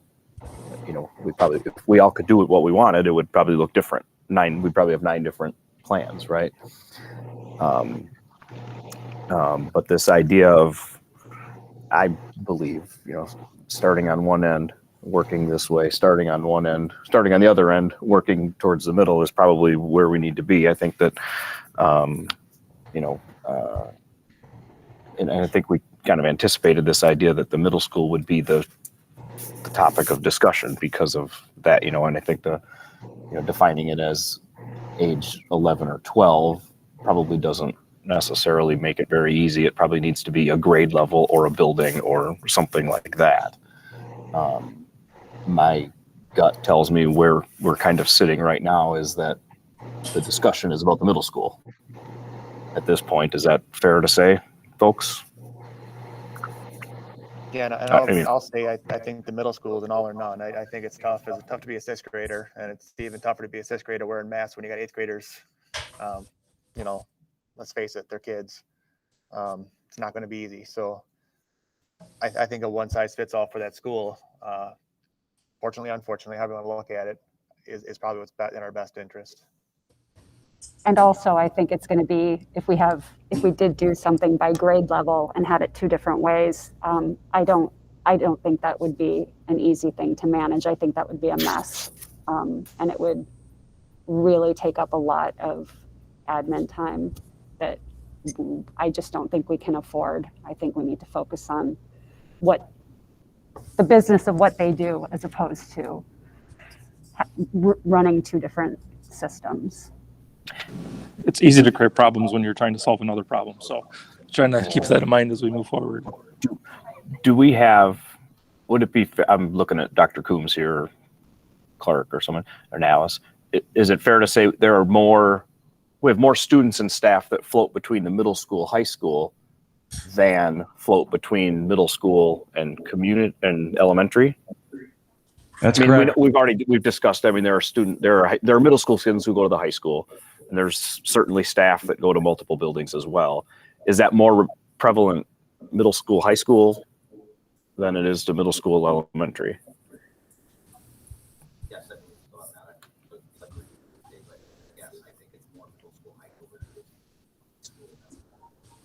Yeah. Yeah. We can't hear the response. And then how many individuals, how many students are we talking about that go from the middle school to the high school? Because just saying more Tracy's saying six. We So have 6 8th graders Yeah, that will so be coming it's over not to the high school for classes. that many anyway. For the Yeah. fall. I thought I thought it was more than There that. aren't All right. any Not seventh this year. graders going to bio. Not this year. Yeah, sorry. I anticipated that number would be bigger than that, I guess. So Do we have any Thanks so much. elementary students come up to 6th grade? Probably not, that you're aware of. I don't Dennis, believe we have any had this some in year. the past. In the past we have, but I don't believe we have any for this this fall. 0? Yeah. Okay, so we have 3 isolated schools, and we've decided we can treat them differently. So what are we gonna do? It'd be nice if we could come together and give it a try, whatever it is. Get everybody kind of pulling together on this, because this is so divided. It'd be nice if we could kind of get unified on this. I like where this discussion's going. It's good. Do we, I guess maybe then the next step in this is, do we think the middle school needs to be all or nothing? Are we comfortable or not with 6th grade being different than 7th and 8th? I think it's got to be all or nothing, Matt. This is Jim. I think you got to be all or nothing. I agree with Jeremiah. Yeah, I'm just asking the board if we, yeah, as we try to remove variables here, or whatever, right? Yep. I agree that it's all or nothing with the middle school. Or I should say all optional. Well, yeah, right. Well, I mean, if this is where we're headed, I mean, my personal opinion would be to have, as Kathy said, or as you articulated before, that we would have the elementary school be masking and the middle school and high school optional. That would be my personal preference, but I guess I would ask the rest of the board. I guess Kelly and Leah have already stated their thoughts on that, and I don't know. I'm trying to push us along here, folks, right? Yeah, I'm definitely encouraged by this discussion that we're having here. I think I'm struggling with the rationale of going against the county's guideline. I just don't know that I'm, as Leah and Kelly have stated, I just don't know that I can go against someone that knows what they're talking about. I mean, we all have feelings, and we're having a good discussion, I think, on the rationale. But I don't feel like I'm qualified to go against the guidelines of every. I just don't know if I can do that. But I am encouraged that we're having a discussion here, and I do appreciate that we're having a civil discussion tonight. To me, at the middle school and the high school, except for the 6th grade, they have the ability to get vaccinated, and they always have the ability to wear a mask. So if parents want them to wear a mask, they'll wear a mask there. So you'll have both. And I do understand they go there. There's peer pressure. There's other stuff that's there. But I'm not sure we've got the, well, I don't know. I'll open it up and let others talk about it. I just, yeah.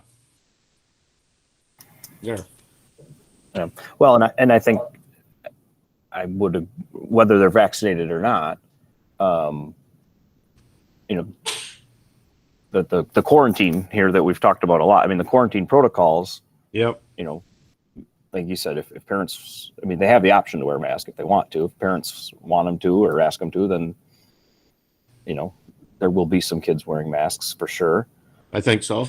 And if the protocols are such that, hey, look, you want to stay in school, whether you're vaccinated or not, if you want to stay in school, the best way to do that is mask up. There you are. I'm going to disagree, but just anecdotally based on what we saw for the 6th grade transition and the pictures and what I had heard from that transition day, it sounds like a lot of kids came in masks and then peer pressure set in and the majority of kids took off their masks. I think if we go mask optional at the middle school, it's an impressionable age and we'll end up with a lot of kids not wearing masks. And the carrot of mask up, you know, so you don't have to quarantine, I'm not sure that's going to be an effective carrot for 11, 12, and 13-year-olds. Probably right. Mm-hmm. Yeah, I just was reinforcing what Jim was saying, that there are going to be people wearing masks anyway, right? So, but anyway, like I said, I guess that's my, based on where we're headed here, I mean, my thoughts would be elementary, yes, middle school and high school, optional. Do we have a threshold of what would cause a building to mask? Could follow the county guidelines. Yeah, that's what I was going to go to, is defer to what Derek was talking about. I'm not real familiar with what those numbers are, but we could certainly work with Sandy to create a rubric that aligns with that, but specifically with what our target numbers would be to move from one color to another. And once again, as we talked about last year, and Kelly, with Kelly's discussion this year or earlier this evening, the administration always has the authority to become more restrictive if they feel necessary, right? I mean, you don't need to wait for a board meeting, right? Well, instead of being around a number of positives, I think it would be more valuable to have it around the number of kids being quarantined. I mean, if we're sending a bunch of kids home, that's defeating the purpose. We need kids in school. So regardless of positives or any other factor, the biggest thing in my mind is if we're sending kids and teachers home, we need to reconsider what we're doing. Is it too late though then, Steve, if you're doing it reactionarily? Like you wait until you have 3 sections of whatever grade out and then you shut it down, and so then you've already lost the objective. Whereas if you're proactive and following the guidelines of community spread and preventing kids from getting sick and being quarantined, that's the part that's in my head. I cannot wrap my head around a rationale that would defy what epidemiologists would recommend is sufficient spread to have you wear a mask. Yeah, no, I get where you're coming from, and I understand why you feel the way you do. But there's also districts that are going completely optional. I feel like we're trying to focus on the most critical, most important, and we're willing to give in some other areas, and where that line in the sand is, you know, we have to figure out here tonight. I completely agree with you, Steve. I just don't know where do you draw the line then. I'm not qualified to say, I don't know what the number is, 100 and whatever for 100,000, and that gets you up to the next whatever. Are we able to say, let's make it 50 more? I mean, how do we decide that? Or go, like you're saying, if you're starting to get a bunch of kids out of quarantine, well, then have you already lost the battle? And then you got to wait for the whole thing to cycle through for 2 weeks or whatever it is. I don't feel like I'm qualified to make those decisions. And there's people that are, and they're giving us really good advice so we can follow if we choose to. Well, I mean, I think we've heard from a handful of people about the middle school, but some haven't weighed in, I guess. I don't know, or maybe you maybe you don't want to weigh in, or maybe you're prefer to just wait for a vote or don't have any more questions or discussion or whatever. I don't know. Yeah, I'm asking the other 8 of you. is going to be difficult. I definitely agree. We're going to have to either all or none for there.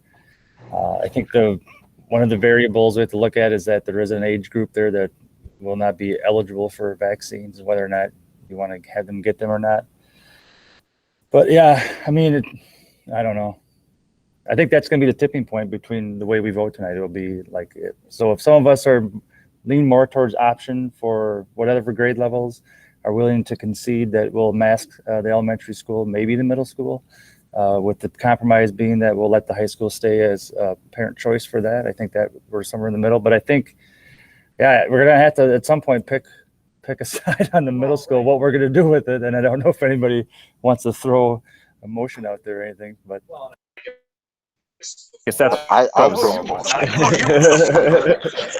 guess that's what I'm saying is before that happened. But I guess that's what I'm saying is before. I guess that's what I'm asking now is before we get a motion out there. Before, is there any more discussion, clarification, anything else that anybody wants before we? Academic day, is that what this is? Is that what we're deciding? I think it's easiest if it just applies to the whole day, before and after. Yeah. I did get an update from James on Milton, that Milton 4-3 vote to universal mask. Is that correct, James?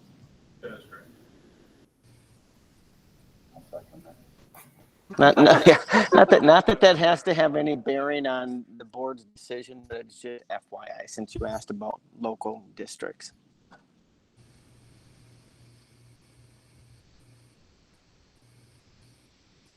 Okay, because it is 10:30, and I think that there is some agreement with elementary. There is maybe, I'm going to say reluctant agreement on each of these. Some agreement on elementary, some agreement on high school. I think that I would, to move things along, say let's mask the middle school, see how the high school goes, and as the year goes on, and our sixth graders are starting to be able to be vaccinated, and a success at the high school, then we say, okay, we can visit it in October, as soon as October, because that should give us an idea of how things are working at the high school. If tracing is a nightmare, if I'm just, if it's working well, then we say, hey, maybe it's okay to start looking at the middle school. I mean, what I would say about the middle school too, Kathy, I think is that I would like to provide the same protections for the kids who cannot be vaccinated, regardless of what building they are in. So I just want the ones that do not have the option, I feel strongly about providing the same level of protections. And it's unfortunate that we've got a mix, but that's just the way that it is. So that's kind of where I stand on the. Kathy, I would second your motion. Don't know if I made a motion. I think that I just. I thought you did. I thought you did. Okay. But if we're. I think that's a reasonable conclusion. It kind of comes down. I think all of us are a little torn on what to do with the middle school, but that's a compromise of a sort. And I like the fact that you're openly saying, let's review it in a few months and let's see where we're at. I'm telling you, I have personal experience. This COVID-19 Delta variant, it spreads like chicken pox, they tell you. And I think it does. I think I've got anecdotal evidence of that. I think it spreads very fast. I think we're going to see that go through. People need to get vaccinated. And I don't know. We're just going to have to see what happens in the next few months. I will, I'll weigh in. So I'm okay I want to keep the kids together in the building. I don't want to have some mask, some not mask. I can appreciate the need to want to protect those that can't protect themselves. I get that argument. If we're willing to keep the high school optional, that keeps a lot of our activities optional. So I think that's a good compromise. So I will make the motion that it's just that the elementary school masks are required, middle school masks are required, and the high school masks are optional. Okay, I'll second that one then, Steve. That's the same as Kathy's, I think. Yeah. Roughly, It is, yep. it is, okay, just so we have, for the record, we have masks, K-8 required. Masks, or You 4K? better say 4K. Yeah. 4K8 required. For everyone, Staff Yeah. and students. staff and students. That's what I heard And earlier. visitors. Yep. Does Steve actually have to clarify that since he made the motion? Yes, that was my intent. Okay. And we are including the open houses, yes, I would say effective today. effective today. Yeah. Tomorrow. Or tomorrow. Because they qualify as Sure. visitors. We have an hour and a half. All right. Well, just get a whole bunch of disposable masks and have them available. And Well, thanks to Farm and Fleet, I think we have some, right? We do. If I may suggest, give us a day. So Wednesday, what I would feel bad is if people come in the building and they're not aware of it. Yeah, but So 4K if we give us a day to 4K push open out houses information. tomorrow. There's 4K events tomorrow. Oh, I don't know if we have to rush. We've been going all summer long the way we have, but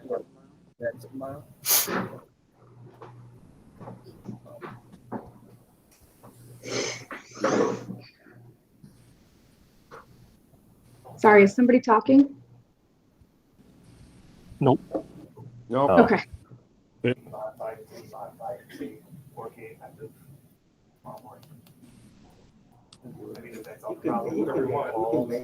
Just trying to make this realistic. Yeah. Well, I mean, if you make it right. we will engage it, we'll make it work. No, that's fine. Okay. so when is this going into effect? If you choose for it to be at midnight tonight, we'll get the word out and we'll manage it.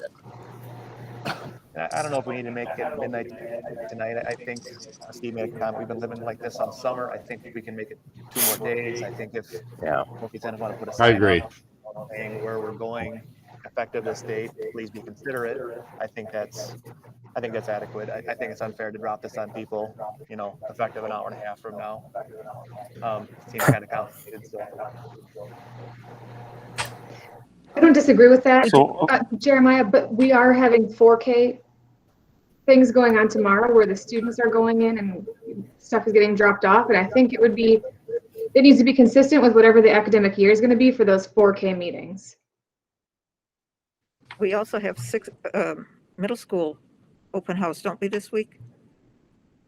This Thursday. Yes, middle school is Thursday. Yes, so, okay, so we need to decide what day this goes into effect.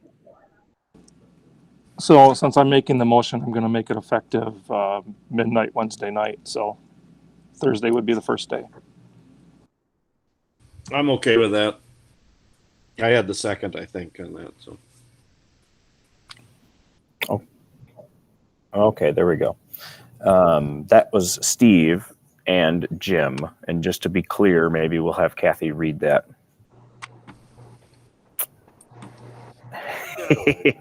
That was cruel of me. I'm sorry. Yeah, got it. So we have masks, 4K required for all.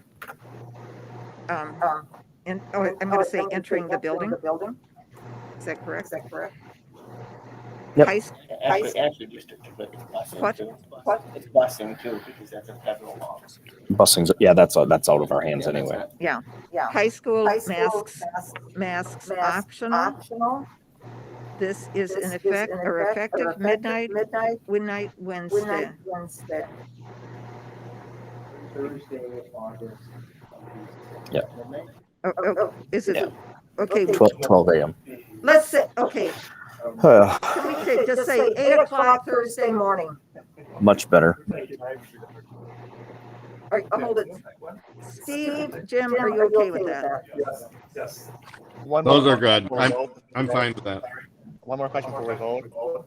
How does this affect outdoor activities, recesses and such like that?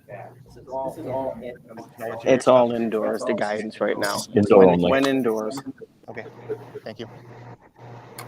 Indoors only. Okay, one time, masks for 4K required for all entering the building, and for the high school masks optional.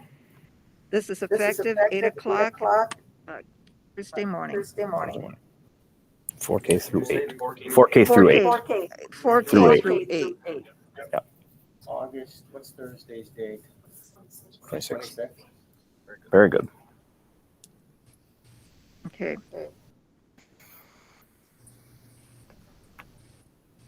So anyway, that was Steve and Jim. And we'll vote. And we'll vote. Steve Dahl. Yes. Brandon Farrell. Yes. Jeremiah Johnson. Yes. Kathy Klein, yes. Kelly Kwiatkowski. Yes. Leah Maves. Yes. Derek Nimmer. Respectfully, no. But I appreciate the work that's been done tonight. Jim Raymond. Yes. Matt Towns. Yes. Motion carried. And Eric, we understand where you're coming from too. You've been consistent on this all along, and that's okay. I appreciate that, Jim. Moving on. Okay. Act Fund 21, Dr. Coombs. Thank you. This is Mark Coombs, not Tracy. My computer died, so I'm thank you for helping me out, Tracy. I'd like to ask for approval of a Fund 29 activity account for the high school. This would be for soccer. A lot of times we try to have the boosters run with any of the money that is raised. So, but we do have some activity accounts, and we'd like to start an activity account with soccer. You meant Fund 21, right? I'll make a motion. I'm sorry? You said Fund 29, so. Fund I 29. apologize. No, just want to make sure we get it right. I'll make the motion. I'll second. Second it. Derek made a motion, Kelly seconded. Create Fund 21. Yes. Steve Dahl. Yes. Brandon Farrell. Yes. Jeremiah Johnson. Yes. Kathy Klein, yes. Kelly Kwiatkowski. Yes. Leah Maves. Yes. Derek Nimmer. Yes. Jim Raymond. Yes. Matt Towns. Yes. Motion carried. Okay, Dr. Wayner, pupil transportation. I will try to keep this simple so we can establish through DPI a waiver for parent contracts this coming school year. Essentially what this comes down to is DPI is allowing us to use the previous year's per student transportation costs and not last year. We had such a decrease in student transportation, which inflated that cost per student. So through the blessing of the board, we can share this with DPI that we would like to acknowledge and use the 2019-20 school year in lieu of last school year. So moved. I second that. Okay, Steve and Jeremiah, and we'll vote.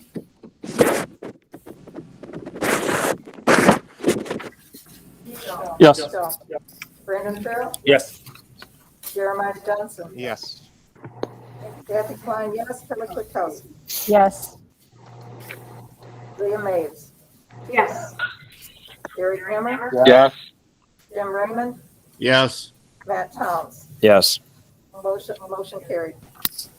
Okay, next we will ask the board to approve a letter of resignation from Jennifer Collins. She is at the middle school special education teacher. I had a question for this one. Has that position been filled already? It has. Because you know me, I don't like this. If it's filled, that's fine. Thank you. I'll move for approval. I'll second it. Okay. Kelly and Jim, and we'll vote. Steve Dahl. Yes. Brandon Farrell. Yep. Jeremiah Johnson. Yes. Kathy Klein, yes. Kelly Kwiatkowski. Yes. Leah Mapes. Yes. Derek Nimmer. Yes. Yes. Jim Raymond. Yes. Matt Towns. Yes. Yes. Motion carried. Okay, next we'll ask the board to approve the hiring of Shelley Whitman Bish as the Yahara Valley Elementary School support professional. I believe she'll be helping out in kindergarten. Yeah. Are you liking that? Yeah. Oh. So moved. I couldn't see it behind the pillow. I'll second. Derek and Kelly will vote.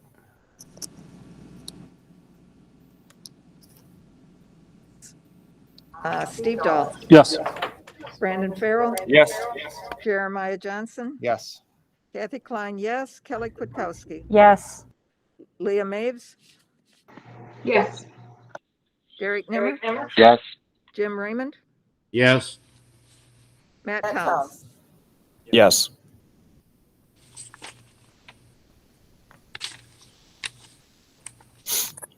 All right. Oops.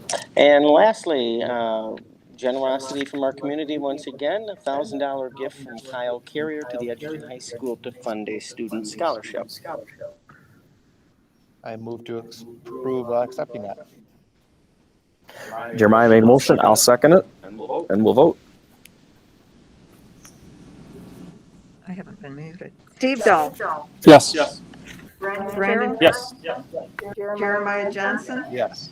Kathy Klein, yes. Kelly Kwiatkowski. Yes. Leah Mapes. Yes. Derek Nimmer. Yes. Jim Raymond. Yes. And Matt Towns. Yes. Motion carried. Motion to adjourn. I'll second that. Derek and Matt, let's vote.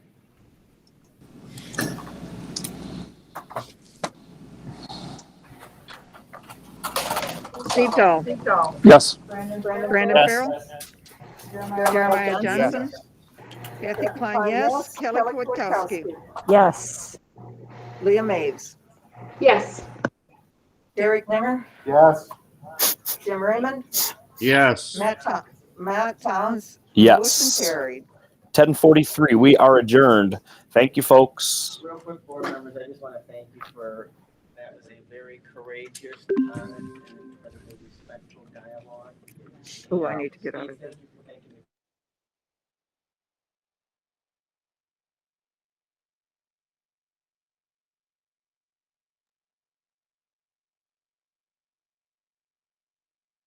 the Go ahead. I wanted to thank the board and the community. I thought it was just a very honest, respectful, courageous discussion. So, well done. Nice job, everyone. Thank you, guys. Leah, Dennis was just thanking the board and the community for the respectful dialogue. Thank you, Steve. Have a good night, everyone. Have a good night, Leah.